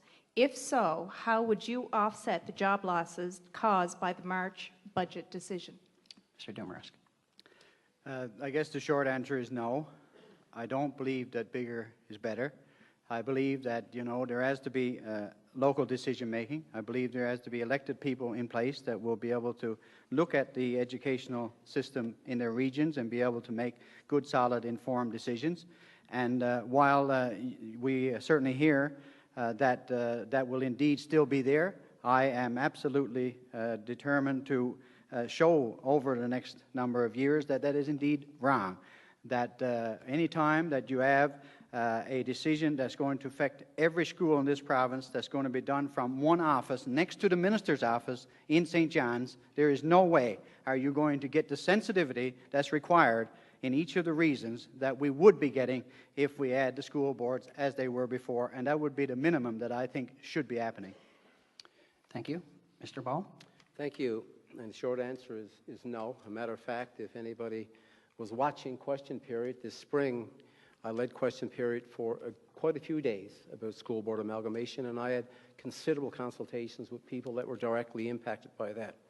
Point of note, though, the Premier never answered one of those questions on school board amalgamation. It was said to be a money-saving initiative. And here we were, matter of fact, a community like Gander, where school board actually owned property that's been redeveloped, and it all came down to location next to the Department of Education. It's one thing to say we're going to do this to save money. The other thing is to go and rent office space in St. John's and ignore all your options across the province. There is no question this will affect frontline services. We know that the special needs assessment, the role that the school boards played in, this will have to be more difficult. And the displacement of those jobs, you mentioned 23 right here in Gander, that is a significant loss to a community like Gander. Thank you, Mr. Ball. Mr. Ansel. I agree with my colleagues, no. There is no evidence to suggest that when you centralize like a school board, especially the geography, the size of Newfoundland and Labrador, that there is any cost saving. If anything, costs will go up because the cost of delivery is so critical to having those regional centers. The other element of it that I'm worried about is in Labrador, for example. The logistics in Labrador alone could justify a dedicated school board in Labrador. The Labrador culture itself, the history, I mean, that has been embedded in curriculum in schools in Labrador. And with a centralized school board, we're now going to be at risk of losing that heritage, that curriculum, because someone in St. John's is really not going to know what is really going on in that region. So I think it's a terrible idea, and they should reverse it. Thank you. Mr. Bennett? Yes, I've been the opposition education critic for a little over a year, and I can tell you that we are sliding in education in this province compared to the rest of Canada, and Canada is stagnating. And that is definitively proven by the Program for International Student Assessment, which is supported by the OECD. We are going backward. When this government took power, when the Grimes government had little to no money to deal with, we were more or less at the bottom of the top half. Now we've slid to 5th in math in Canada. It's completely unacceptable. We're losing ground in math, numeracy, and science. We will pay for education, whether we pay for it today and reap the benefit of a person's lifetime, or we don't pay for it today and we suffer the consequences for a lifetime.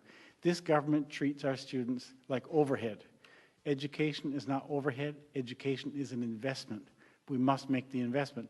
And with respect to Nova Central School District, I've reviewed the annual reports and the 3-year plans for all the school boards, and Central Nova School District seem to be doing well. Thank you, Mr. Bennett. Ms. Bennett. As next leader of the Liberal Party, I will engage parents in finding the right solutions to make sure the issues facing our schools and our children are addressed, and that includes making sure that parents have input on every single school decision, including school board locations and closures. I think we have to make decision-making around the education system. Currently, it reflects poor planning, short-sightedness of this current government. When we have schools opening the first week of September, brand new schools that are 4 classrooms short in Carbonear, or we have schools on the Northeast Avalon that are too small for the population that's in that community, we have a situation where we have poor planning. And I believe that a government led by Cathy Bennett and the Liberal Party will be able to do a much better job of planning and engaging those conversations with parents around the things that are important to them, including outcomes. Currently in Newfoundland, we've seen improvements in high school graduates, but we're trailing Canada by almost 15%. That's not good enough. Thank you, Ms. Bennett. We move on to question 2, and I'd just like to remind panelists that we do have a 1-minute time limit on the question. I don't think I mentioned that earlier, but there is a 1-minute response time. So move on to the next question. Thank you. In this day and age of party politics, it's often difficult to discern exact party lines. What do you think it means to be a Liberal? And how do you plan to re-energize and redesign the Liberal brand? Mr. Ball. Well, that job started in January 2012 when I accepted the position as interim leader. And as leader, as the next leader, that job will continue. What I stand for are Liberal values. It's about finding the balance between what we do socially and what we do economically. I understand that we have to be fiscal sustainable. We need to be fiscal sustainable. We had to do that. We had to live within our budgets. But I've never seen a government make so many bad decisions in a short period of time. You just mentioned school board amalgamation. They made that decision virtually without talking to anybody. So as a Liberal, as a new Liberal Party, or new redesigned Liberal Party, what I'm suggesting is we continue to reach out to people, protect our social values, make sure that we keep the province in good financial stead. This province right now is in good financial shape, largely because of Liberal developments. We don't need to blow this place apart. We just need a better manager. Thank you, Mr. Ball. Mr. Antle. I said in my opening, human dignity, equality, compassion, responsibility, democracy. I mean, those are the values that attracted me to the Liberal brand. And we have no doubt need to reach out to people, engage with people, open up the doors and create the inclusion we need. We need to go back into the communities where the Liberal Party started at the grassroots level, person by person, community by community, and we will rebuild this party, I think, very, very quickly. We already have quite a number of candidates that have come forward. I get emails, I get Facebook notes, high-quality candidates that want to run for our party. They see a rejuvenated party, and it's wonderful. And so I think that, as the coming months go along, we will have more and more opportunities to do that, and it's long overdue. Thank you, Mr. Antle. Mr. Bennett. Yes, I was attracted to the Liberal Party at 10 years of age when I met a little fella from Gambo. And my first election campaign was in 1966 for Clive Wells when we defeated the guy who delivered me, Dr. Murphy. He was the leader of the Tories at the time.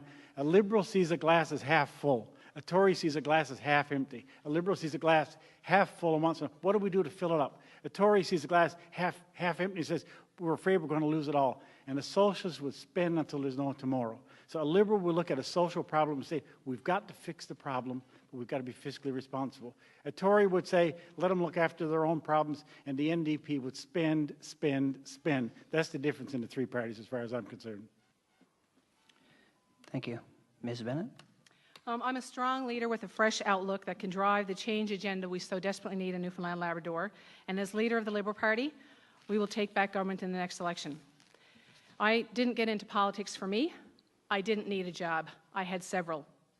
I've worked in public service and community service for 25 years, and I'm committed to running in the next election, and I've cleared my decks because this needs full-time attention, and it's my priority. I have sold businesses. I've resigned from 12 not-for-profit boards and 3 corporate boards. As leader of the party, I will make sure that I reignite our district associations. We already in 6 weeks have 41 volunteer committees working out of 48 districts. I will ensure that we eliminate the debt, and I will do it in 6 months. Our campaign has already begun fundraising, and we're having quite the amount of success with it. I'm already working to attract quality candidates throughout the province, and I want a modern party and modern governance. I want to look at options to use technology and technology infrastructure to engage and empower people in our democracy. And I will ensure our party has a solid and ready platform, because I've met with the policy committee of the Liberal Party, and they're looking forward to more meetings. Thank you, Ms. Bennett. Mr. Dumarisk. As I said in my opening statement, I'm 53, but I've spent 30 years in the Liberal Party, and I'm a Liberal by conviction, not by opportunity. I'm not on a power trip. I'm on a mission to restore good government to Newfoundland and Labrador. I'm on a mission to keep liberalism alive and well for the seniors, for the disabled, for those who through no fault of their own cannot help themselves. These are the values of liberalism that attracted me to this party, and there's no opportunity that will ever come by where I will dismiss my love for this party and my love for liberalism, because people, through no fault of their own, as I said, need the Liberal Party, and I will certainly, as I did 30 years ago, go forward and embrace those values and turn them into policy so we can have good government and dignity for every person in this province. Thank you, Mr. Dumarisk. We'll now move on to question 3. Newfoundland and Labrador has never been ideally positioned to take advantage of more traditional jobs in large-scale manufacturing. Today, it doesn't matter where you are. With modern technology, the next Facebook or eBay can be started anywhere in the world. What can we do as a province to better foster entrepreneurialism in a modern knowledge-based economy? Mr. Antle? That's a great question. I mean, there's so many things we can do as a government to enhance the outcome of our entrepreneurs. I mean, being one myself, I've started businesses from a piece of paper and a dollar bill. And, you know, at a time when there wasn't a lot of government support. And some of those businesses that I created went on to become international businesses and hired hundreds of Newfoundlanders and Labradorians. I currently employ hundreds of people and there's hundreds of families in this province. Education is probably the biggest element of my success in business. If it wasn't for the education system that we've invested in this province early on, I wouldn't be where I am. And it's vital. When I see the government cut adult basic education, when I see them do centralization of school boards, it's not investing in your people is not the right way to go. Thank you. Mr. Bennett? Our communities need leaders. Many of our communities have leaders, and I mean business leaders. And a lot of our business leaders are fishermen. What would you call somebody who would borrow $1 million and go to sea with an uncertain catch, uncertain weather, uncertain regulatory agencies, and uncertain price? Some would say maybe a lunatic, but others would say that's an entrepreneur, that's a business person. We need to take that type of entrepreneurial spirit and deliver it back on land in our communities, so our entrepreneurs who are on land, we have many today, some of them are outfitters, some of them are tourist operators. A lot of what they need from government is infrastructure. They need infrastructure and they need access to reasonably priced capital, and they don't need red tape.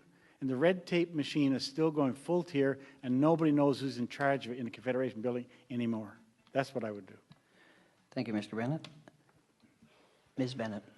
I think some of the most important things to do to grow the knowledge-based economy is to recognize that we have young people today in our communities who want to be creative and want to be entrepreneurs. And they need to be connected with business mentors. They need to know how to connect with people who've been there, done that, got the T-shirt.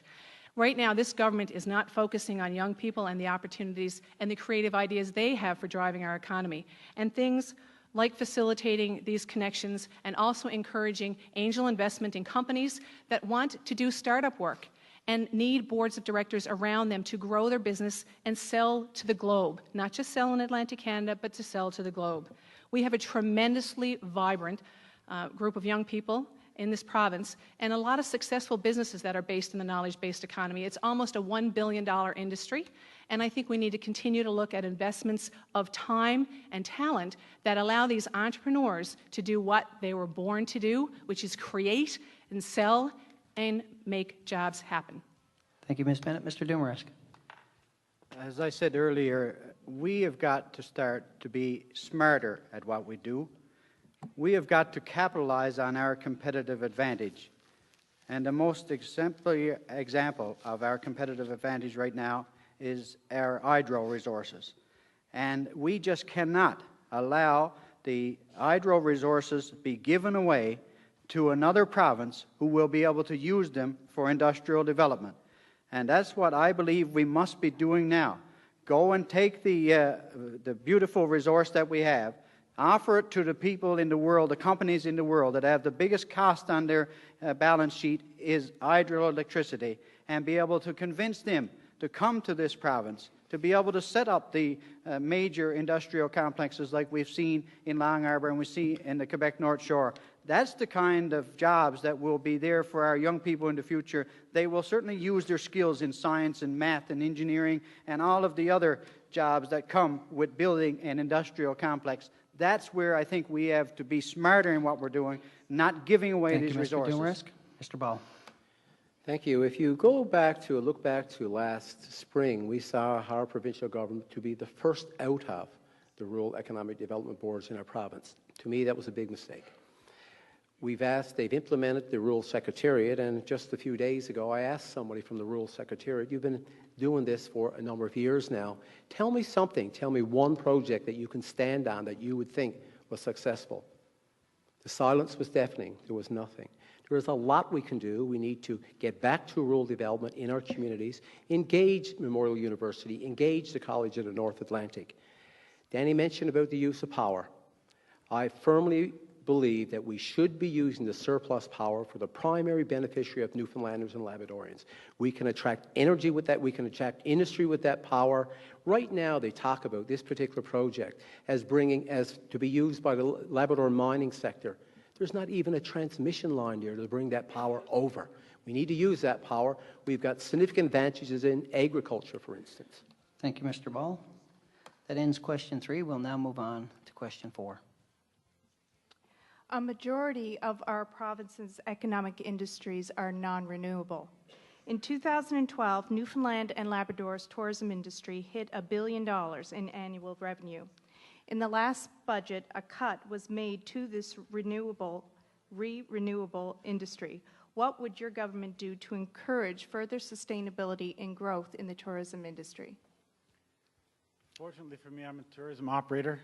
I know I'm probably not seen as one of the business candidates, but in fact I do own 2 businesses in rural Newfoundland.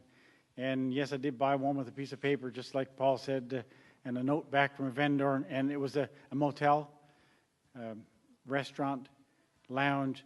And I can tell you that the advertising that this government has done, to give them full credit, has been good advertising, but there's been no real follow-through.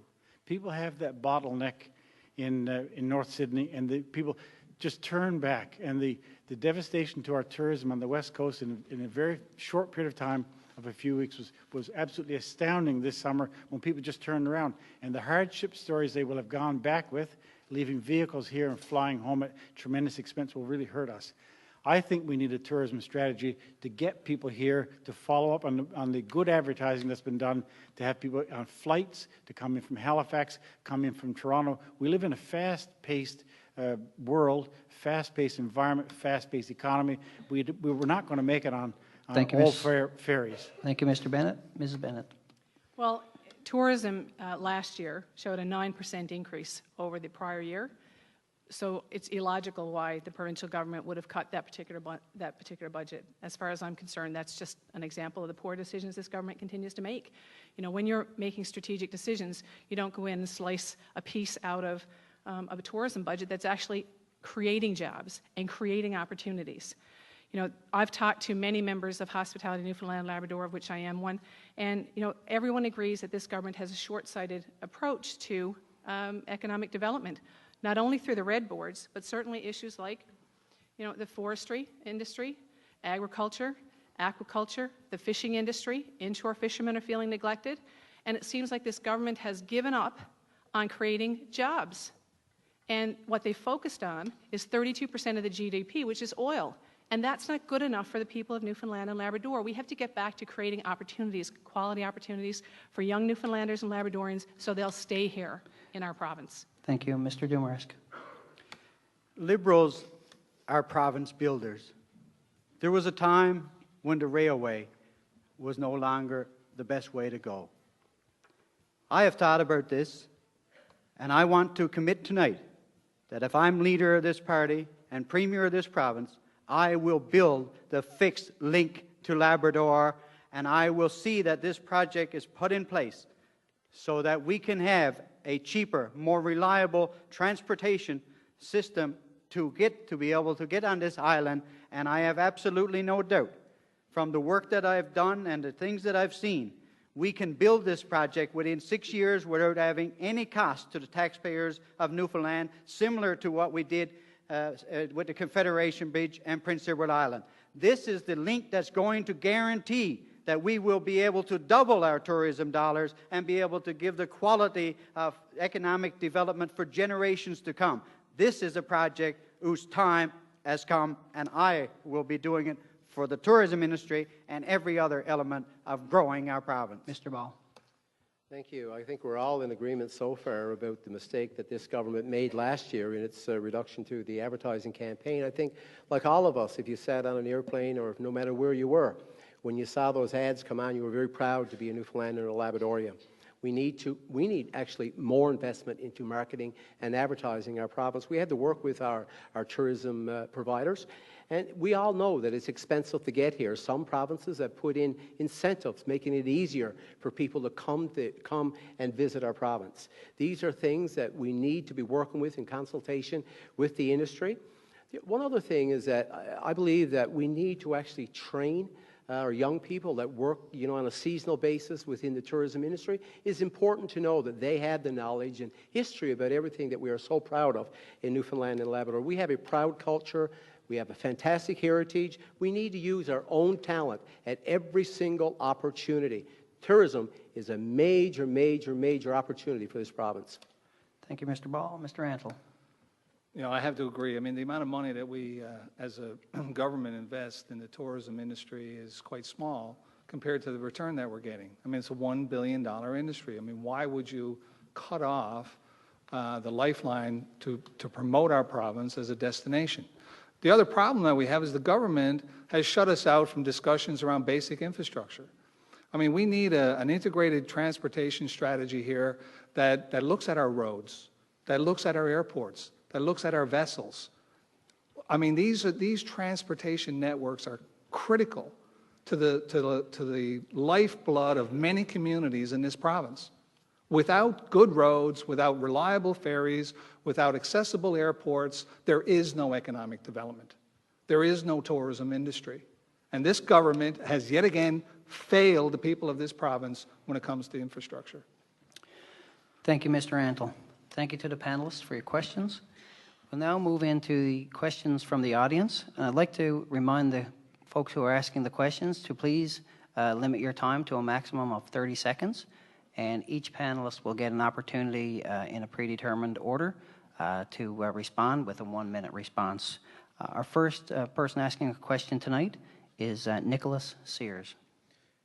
Good evening. My name is Nicholas Sears, and I'm from the town of Paradise and the provincial district of Conception Bay, East Bell Island. In recent years, the people of our province have witnessed a dramatic increase in the rate of violent crimes taking place within our province.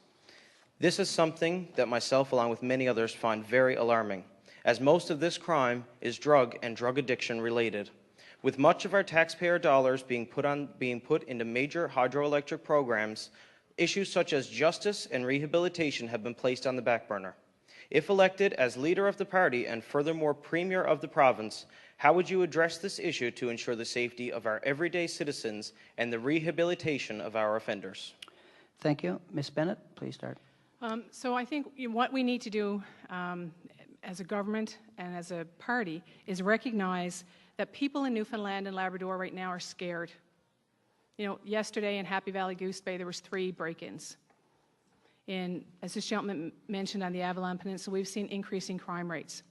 And part of what needs to happen is government needs to recognize that Newfoundland and Labrador is changing. As I said earlier, we have the oldest aging population. We have seniors at risk, living alone in their homes, who are scared. We need to make sure that the justice system is being responsive to the needs of victims, and at the same time, making sure that those individuals who get caught in a situation of drugs, of crime. We have to deal with the root cause issue. And when we have young people graduating who are illiterate and can't find work because they're not trained for the jobs of today, then that's part of the reason why we have the crime we have. It's not good enough to focus only on remediation. We have to focus on the root cause issue. Thank you, Ms. Bennett. Mr. Dumaresque. 6 weeks ago, when I announced that I was going to be a candidate for this job, the security of our people was something that I never thought I would have to talk about. But if you visit my website, you will see that one of the ads that I did was to say that we can no longer take for granted the safety of our neighborhoods. There's no price tags on the doors in Newfoundland. There were never no keys. But there has to be today. And that's totally and absolutely unacceptable. In the last little while, we hear of the cutbacks in the RCMP. So, as Premier of this province, I certainly would make sure that whatever requirements, whatever funding was necessary, whatever tools were there at their request, they would be provided to make sure we keep our neighborhoods safe and certainly bring back this essential and part of our original culture to be as sound as it was. Thank you, Mr. 20 years ago. Mr. Ball. Thank you. Someone mentioned about the problem that we have in our society when it comes to drug addictions and drug abuse. One thing that we really do not have enough of, which I really believed a few years ago, because as you know, as many of you know, I spent 30 years as a community pharmacist. I never really felt that we would have such a drug addiction problem in our society. Matter of fact, just this week, a colleague of mine found the location where someone went in and held by gunpoint, and there was a whole wall of prescription drugs that was stolen. Not only, but we can't stop with just the centres. We've got to put community programs in place so that they can follow up. Many of our young people have become victims of drugs right now. It's in our school system, and before you know it, you have an addiction problem. So the follow-up is critical to actually having any success at all with drug addictions. The other thing that I want to talk about is impaired driving. Even though that is part of the Criminal Code of Canada, this week we saw the effects of that. We can limit and restrict driver's license. Driving in this province, it's not a privilege, it's not a right. We can affect those driver's license. Thank you. Mr. Antle. Yet again, this government has really lost touch with the people of this province. I mean, they promote these large mega projects and how well we're doing, but yet they miss some of the basic elements in our society. They should readily understand, and they should know that with wealth, with this newfound wealth from our resources, comes an increase in that criminal element. I mean, they have put some money into our enforcement agencies, but again, the relationship with the RCMP cutbacks and the RNC, they have not been doing enough. They haven't been looking at the bigger picture of what's happening. There's a disparity between where the wealth is and where it not is in this province. There's portions of this province where people are not sharing in this wealth, and they're having significant problems as well. So it's not just contained in the Avalon Peninsula. Mr. Bennett. With over 15 years of practicing law in the courts in Ontario and in this province, in our province for the last 10 years, I can tell you we're looking at two types of crime. You could treat the addicts all you want, but if you don't root out the root cause, the dealers and the organized criminals, it will not go away. I would appoint a special prosecutor for organized crime and dealers. We would take a no bail position, tie them up in court. They lose their businesses that way. It's a business for them. We would then go for maximum penalties, and we would confiscate the proceeds of crime. This would not be a good place for someone to be an organized criminal or a drug dealer. Then we would treat our own addicts and clean up this drug problem. That's what I would do. Thank you, Mr. Bennett. We'll now move on to question 2, and we have Leanne J.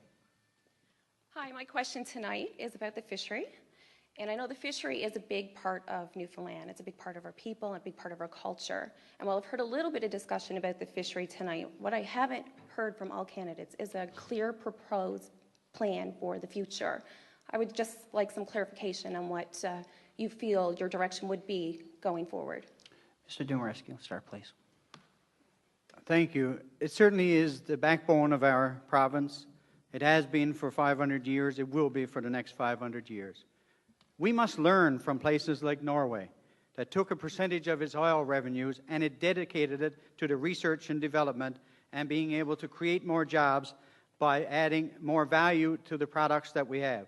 Too many of our fish are going out in a frozen raw state when they should be being prepared in cans and bottles and other oven-ready portions so that we can have that kind of value stay here in Newfoundland and Labrador. We also have to invest in growing more fish. As I said earlier, 10,000 jobs is created on the coastline of Norway because they were able to put the money in to put the initial infrastructure in place.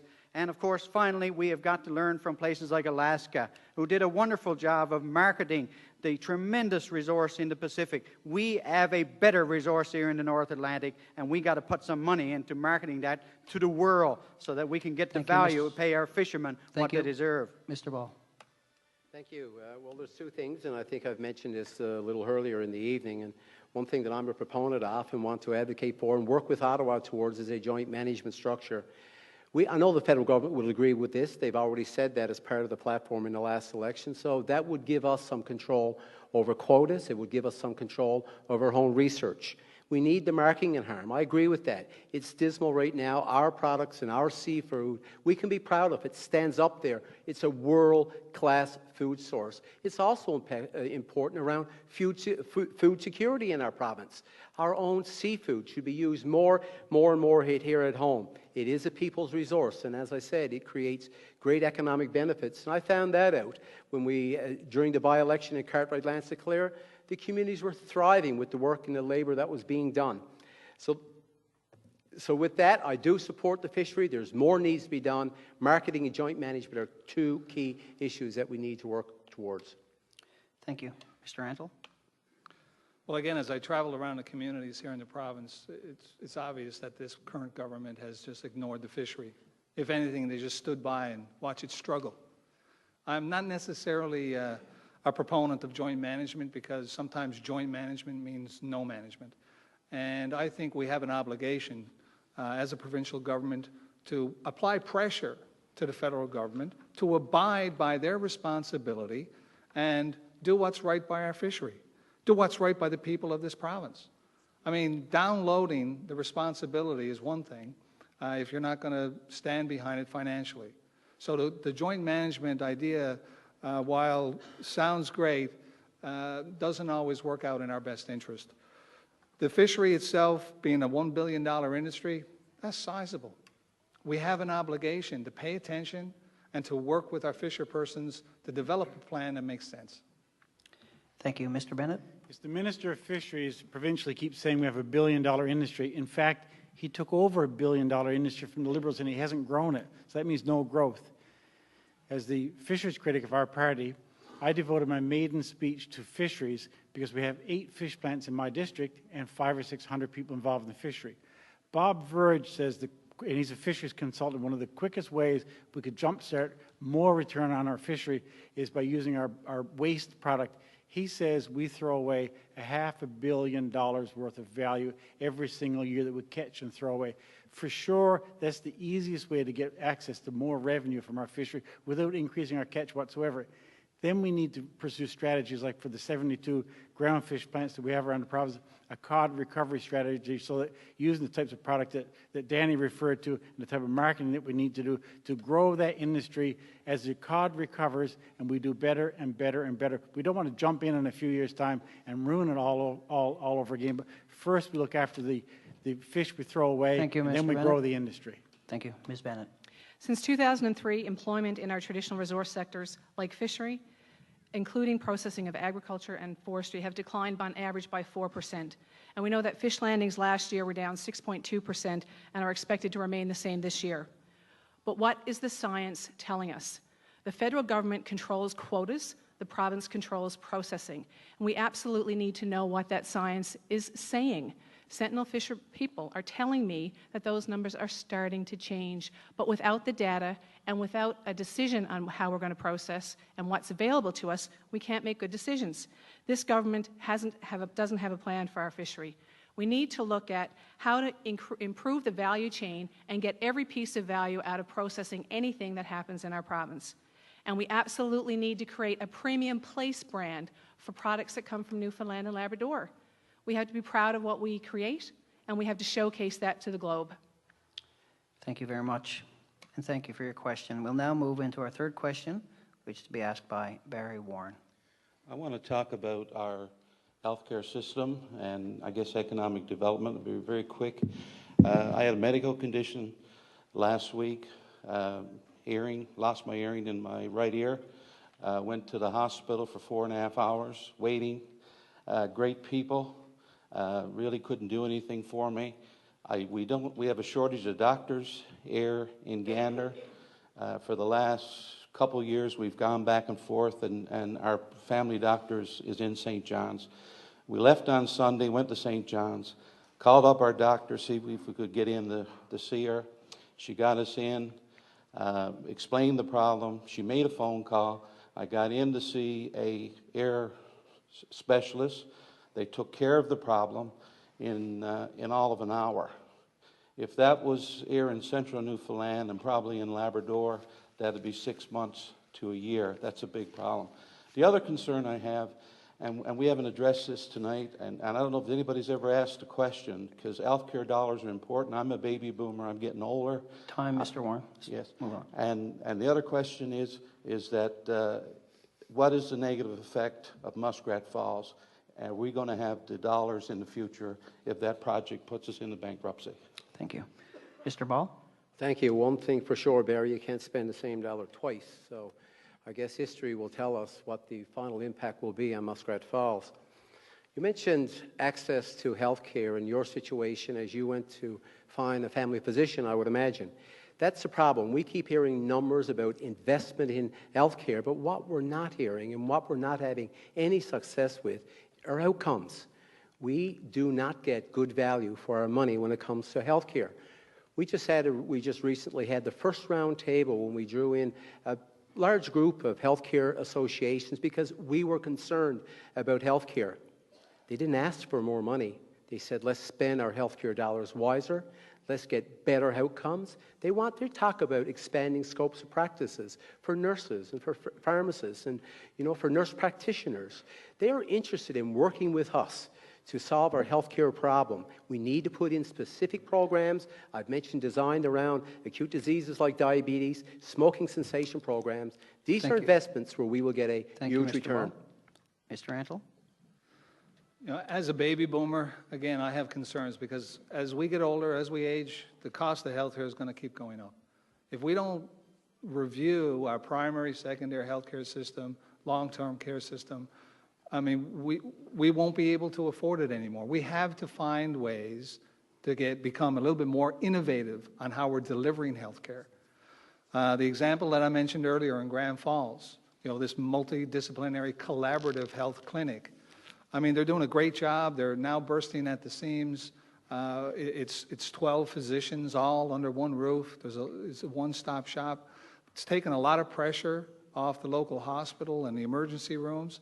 Those are the kinds of approaches that we really need to start thinking about. The waste involved with you having to go to St. John's, the waste involved with people being flown out of the province, it's just unconscionable. It needs to change. Thank you. Mr. Bennett? Yes, for sure we can't cut healthcare spending, but for sure we can't let the increase keep on going the way that it is going and going and going. I've said before, and I'll say again, we need to audit the healthcare system to make sure we see where the best value is coming from. Where are we getting the good value? Because sometimes we get good stories from the system, and other times we get poor stories.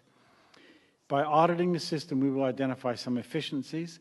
Those efficiencies need to go into healthier lifestyles, smoking cessation, and reducing the long-term cost of healthcare. But then we need to grow our population.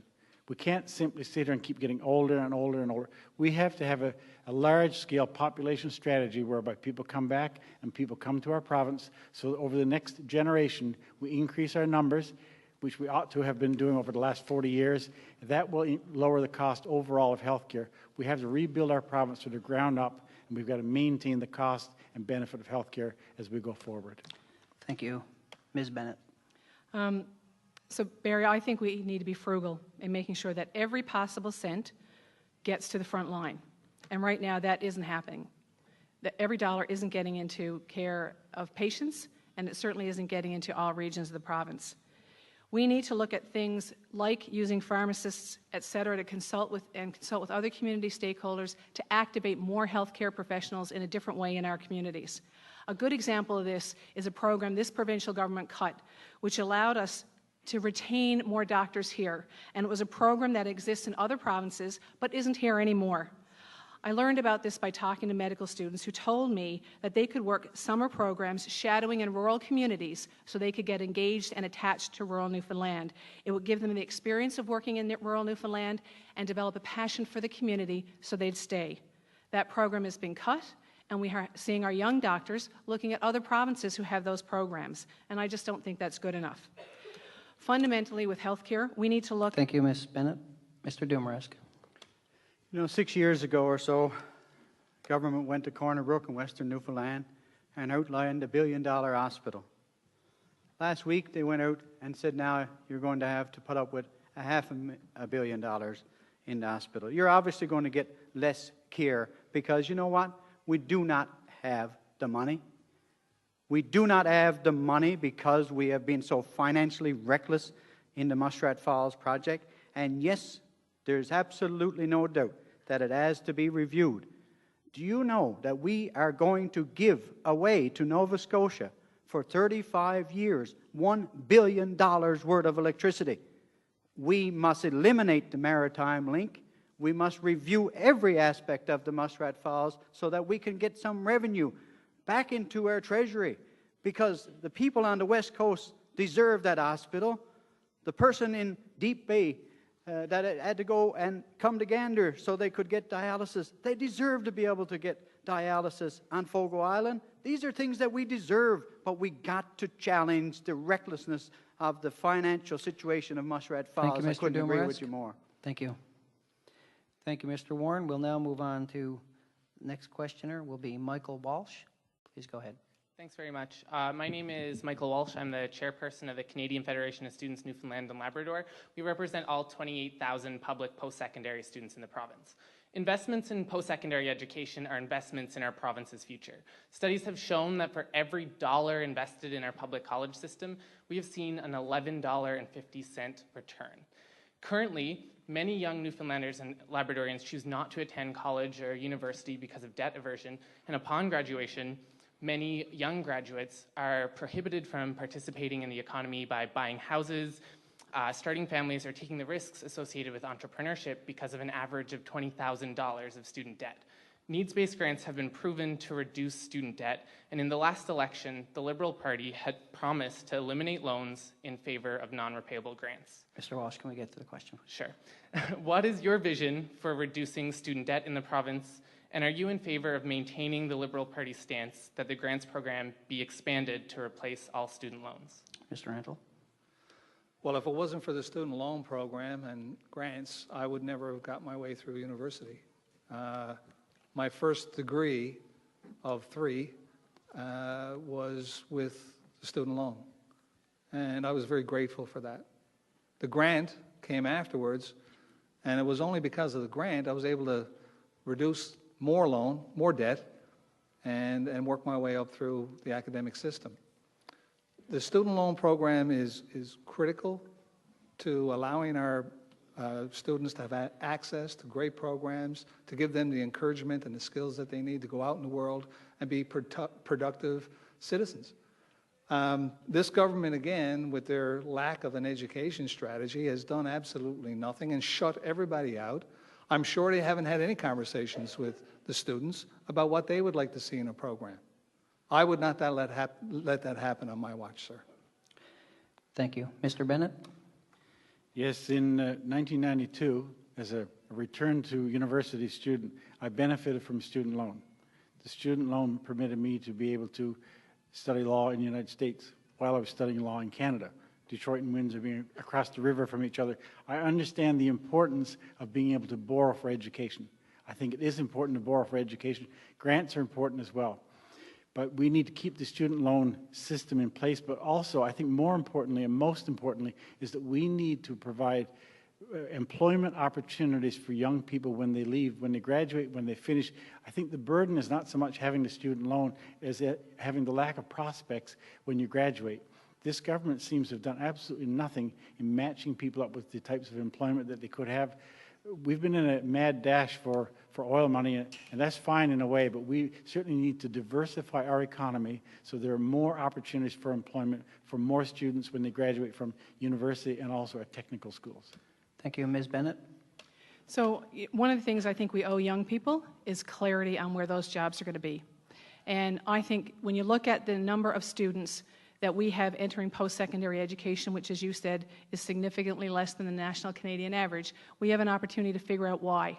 Number one is it's student debt, and number two, it's the fact that they're not prepared as much as they need to be to go into university.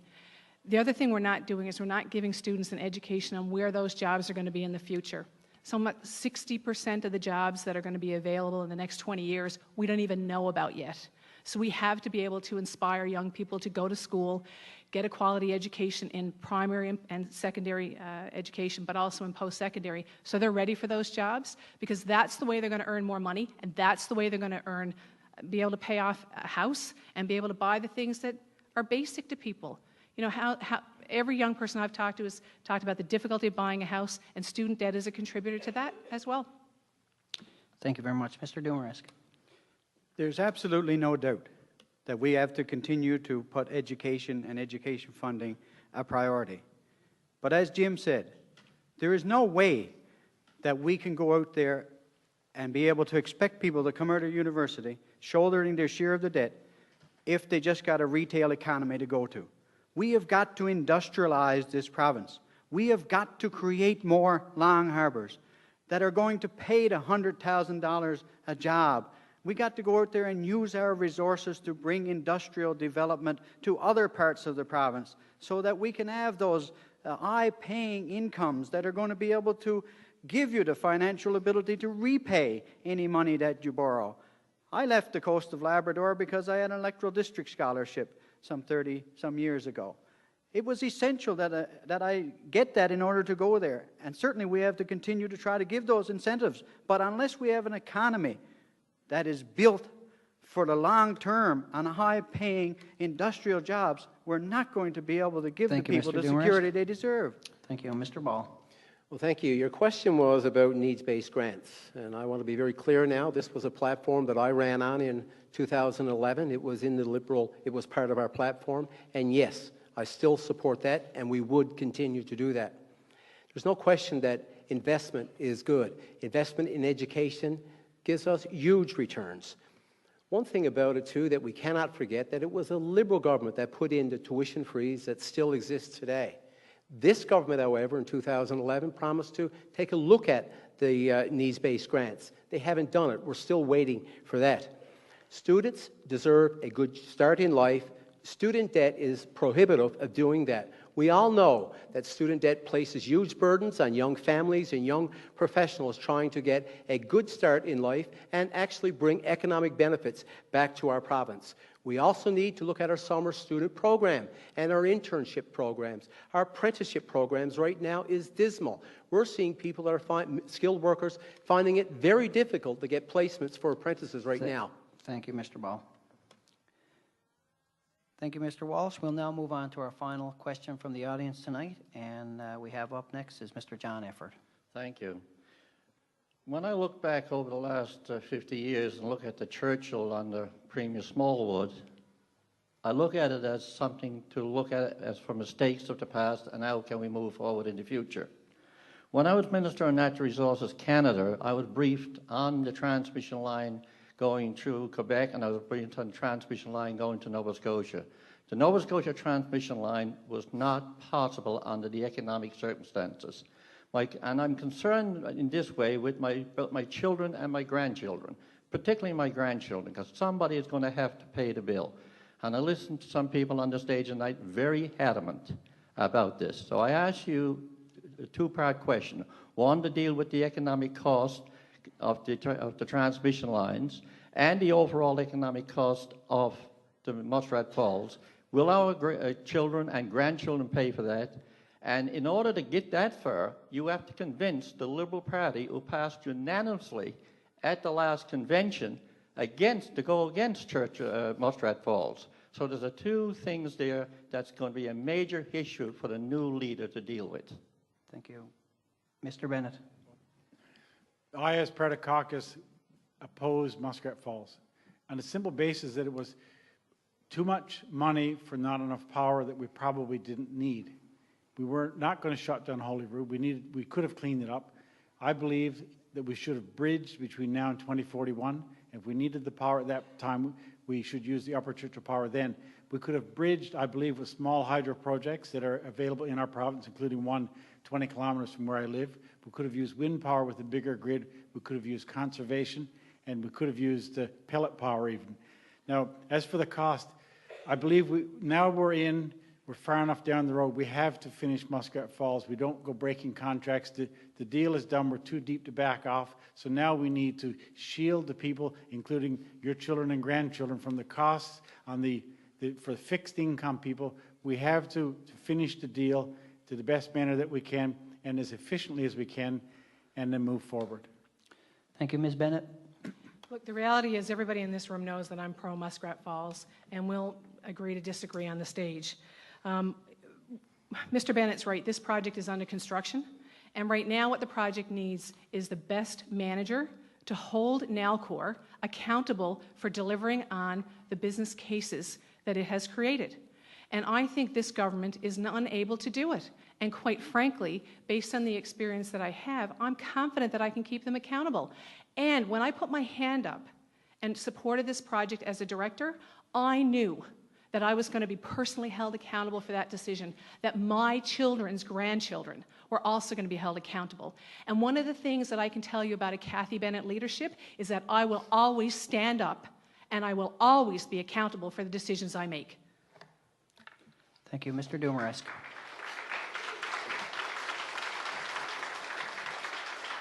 You know, it's one thing to be accountable.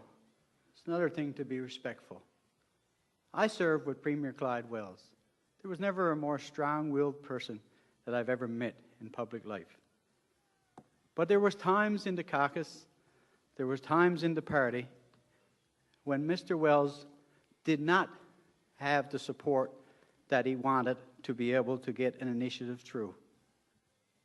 But he loved this party, and he had the respect for the institution. And when it came time, when he didn't have his way because the party had decided something different, Mr. Wells accepted and respected the wishes of the party. The caucus of this province, the party of this province, have unanimously voted against this deal as it has been structured, and nobody has the right to say they will do it different. Nobody has that right to take the Liberal Party for granted. Thank you, Mr. Dumaresque. Mr. Ball. Yeah, thank you for the question. Remember a few months ago, there was a statement to the Board of Trade in Corner Brook, and the statement went something like this. It says, we are now at a time in our province when we are flush with cash. Well, just a few months after that, we learned about a $1.6 billion debt. A few weeks after that, it wasn't $1.6 billion, it was substantially less than that. To say that this project in this province needs a manager for Muskrat Falls, I can tell you right now, as a manager, I would not be going looking for financing and sanctioning a deal that didn't have a partnership which was required for the federal loan guarantee, that outstanding court challenges with Hydro-Quebec, which affects the water management agreement. These are all important factors in making this project work. I hope for everyone's sake that this project works, because if not, the next generation of this province will have a huge financial debt. Thank you, Mr. Ball. Mr. Rantle. Well, I think you know my position on Muskrat Falls. It's a project that I don't think has been given full disclosure to the people of this province. I think this project right now, with the risks that have been identified by the UARB, Quebec, that Nalcor, we haven't gotten any financing, and we're paying for this out of our general treasury right now. This thing can go sideways. And if this thing goes sideways, we're all in a hunk of trouble. Joey will look like a genius if we fall off the rails on this Muskrat Falls project. I can't believe for a minute that supposedly smart business people did not dot the I's and cross the T's before they proceeded with this project. It's absolutely unconscionable. Nobody in the private sector would ever do that when risking their own money.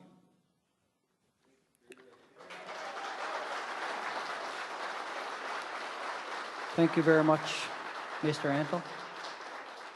Thank you for your questions this evening. That ends the questions of the evening.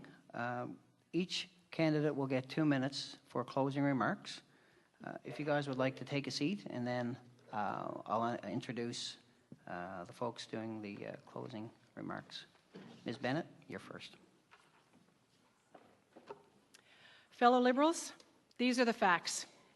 We must accept that if we're going to form the next government, and the question is around who can best lead the party to form that government, and who can connect and engage with the most number of voters to win the next general election. There are 3 things. First, during the last election, we were 1 seat away from becoming the 3rd party. If the NDP had won over 160 Tories, we would have been in 3rd place, the first time in our history. Second, in the last general election, only 19% of voters chose us. 25% chose the NDP. Despite getting 1 more seat than the NDP, we were only able to connect with 19% of the people. We will not win a general election with 19%. Third, do you know how many people stayed home in October 2011? More than 160,000. So the question here this evening is not how many Liberals vote for us in November. The question is who can connect with the most Liberals, the most undecided voters, and the most disengaged voters. Voters that are an important part of the equation. Voters that we must connect with and convince to vote Liberal if we're going to form the next government. So who has the drive, the passion, the energy, and the ability to connect? I believe that's the question. And I am the candidate who can best connect with the people we need to vote for us to restore the Liberal Party to power. I know how to build winning teams, build winning partnerships, and get results. And I know how to make heartfelt connections with people, something I've done all my life. Because at the core of everything I do, it's about people. Tonight I ask you to join me in choosing change. I ask you to support me as the next leader of the Liberal Party and the next Premier of Newfoundland and Labrador. Thank you, Ms. Bennett. Mr. Bennett. Thank you for coming. Thank you for listening to us. I thank Rogers again and the Newfoundland and Labrador Liberal Party and the Gander and Area Chamber of Commerce. The last Liberal administration had no money. The last Liberal administration had $4 billion. Last year's budget was nearly $8 billion. The Liberal Party is in recovery. The Liberal Party is on track to do very well in the next election. We now have an opportunity to do the things that the Liberal Party always does. That is to combat and eradicate child poverty, to look after our seniors the way we should look after our seniors, to make sure disabled people own the resources just the same as an executive. Everybody in our province owns a share of those resources and is entitled to those resources. Also, people are entitled to live in decent housing. So when I started, I said, these are the things that I would stand for: openness and accountability, responsible development of our resources, and fair sharing of our wealth. And that's how I will conclude. And I will ask you to come with me to November 2015, and let's form the best Liberal government we've ever had in this province. Thank you. Thank you, Mr. Bennett. Mr. Antle. Well, it's truly been an eventful evening. It's refreshing to see so much robust debate. It shows that the Liberal Party is alive and well. There's lots of enthusiasm, lots of different perspectives on how we can make our province better. It shows that there's room for hope, room for optimism. I want to personally thank my fellow candidates, Dwight, Kathy, Danny, Jim. It's a big sacrifice to put yourself forward in public office, and we all understand the amount of time that's needed to do so. My vision for Newfoundland and Labrador is that we will become financially independent. We will develop a sustainable base of prosperity that all the people of the province share in. And we do it with sound investments in education and science in our communities. The current government has lost touch with the people of this province. They are haggard, they're tired, and they're worn out. They are now making bad decisions that are not in our best interest. With Paul Anta leadership comes accountability, vision, and above all, the truth. We can put ourselves back on the right path with the right management, the right strategies, and the right decisions. I'm the person that can lead this province. I am the person that can close the deal with the people, but I need your help. Thank you. Thank you, Mr. Antle. Mr. Ball. Well, I too want to acknowledge the great work of our leadership candidates tonight. Obviously we've addressed some very serious subjects tonight, but it's been some fun too, I will say. Tonight's debate is about choosing the next leader of the Liberal Party and the next premier of our province. Who would have thought just 18 months ago we would be leading the polls and a government in waiting? Under my leadership, we have built trust, bridged differences, and designed a plan that has moved the party forward. I've led 2 record-setting filibusters in the House of Assembly, Bill 29 and Muskrat Falls. I'm not just the experienced business and community leader. I am an experienced leader in the House of Assembly. Not only have I proven myself in the legislature as a leader and a team player, but also on the campaign trail. We have just won our first by-election in many years.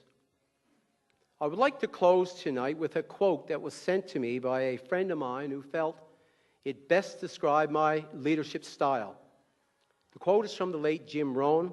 He was an entrepreneur, and it says, "The challenge of leadership is to be strong, but not rude. Be kind, but not weak. Be bold, but not bully. Be thoughtful, but not lazy. Be humble, but not timid. Be proud, but not arrogant. Have humor, but without folly." This party needs a leader who can strike this balance, and I am that leader. Tonight, ladies and gentlemen, I respectfully ask for your support to be the next leader of the Liberal Party of Newfoundland and Labrador. Thank you very much, Mr. Ball. Mr. Dumarest. Ladies and gentlemen, it has been a pleasure to answer your questions, and I want to thank Rogers and the Gander Chamber of Commerce for helping our party make this happen. As I outlined for you earlier, my life experience has prepared me for the job at hand. I spent 7 years in university and acquired both a bachelor's and master's degree in political science. This taught me how government ought to work. I am the only candidate on this stage that has spent 1 day in government. The 7 years I spent with Clyde Wells in the House of Assembly has shown me how government really works. The past 17 years I have owned and operated an international seafood processing and marketing business, and this has taught me how to work with people. I have been able to get a job and a team focused, and the job has been done in a very challenging business. All this has kept me very busy, but never too busy to forget the challenges that face Mom and Dad and the thousands of seniors who have built this great province. Their pensions cannot keep up with the cost of living, and this is why I want to return to public life. I want to make the next 20 years better than the past 20. I want to change the path of financial recklessness this government has taken us with Muskrat Falls. I want to open up our party and the government so that every cent of your taxpayers' money is accounted for and wisely spent. In essence, we must learn to govern smarter and create greater economic opportunities for our citizens. That is why we have to build the Finks Link to Labrador and give us cheaper and more reliable transportation of goods and services. This link will keep us giving jobs in tourism and the retail sector for generations. In November, you will have an opportunity to choose the next leader of this party. I ask you to consider my experience in this party, my experience in government, and my experience on the street working to keep Newfoundlanders and Labradorians in a job. Thank you very much, Mr. Thank you for your consideration.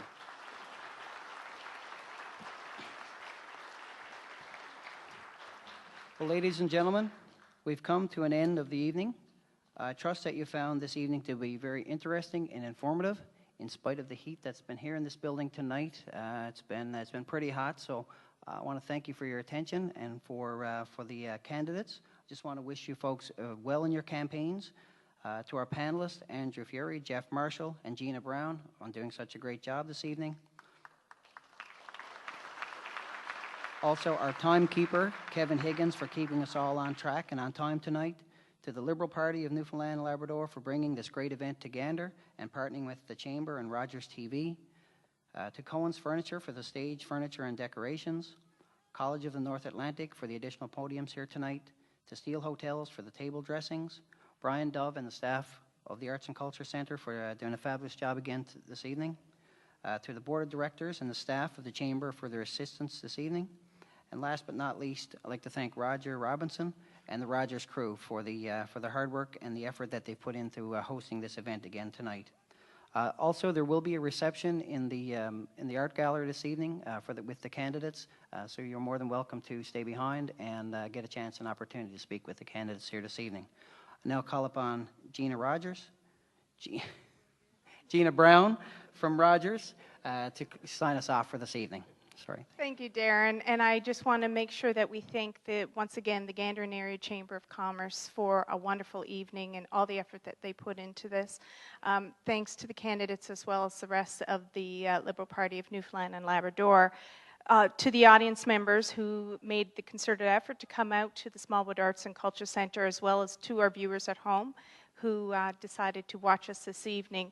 To the staff of the Smallwood Arts and Culture Centre for the production and the setup. It takes a long time to make this happen, so thank you for the efforts, and a big thank you to the Rogers TV volunteers who are also involved in doing this of their own free will, and I really appreciate it. Thank you very much. Everybody have a great evening.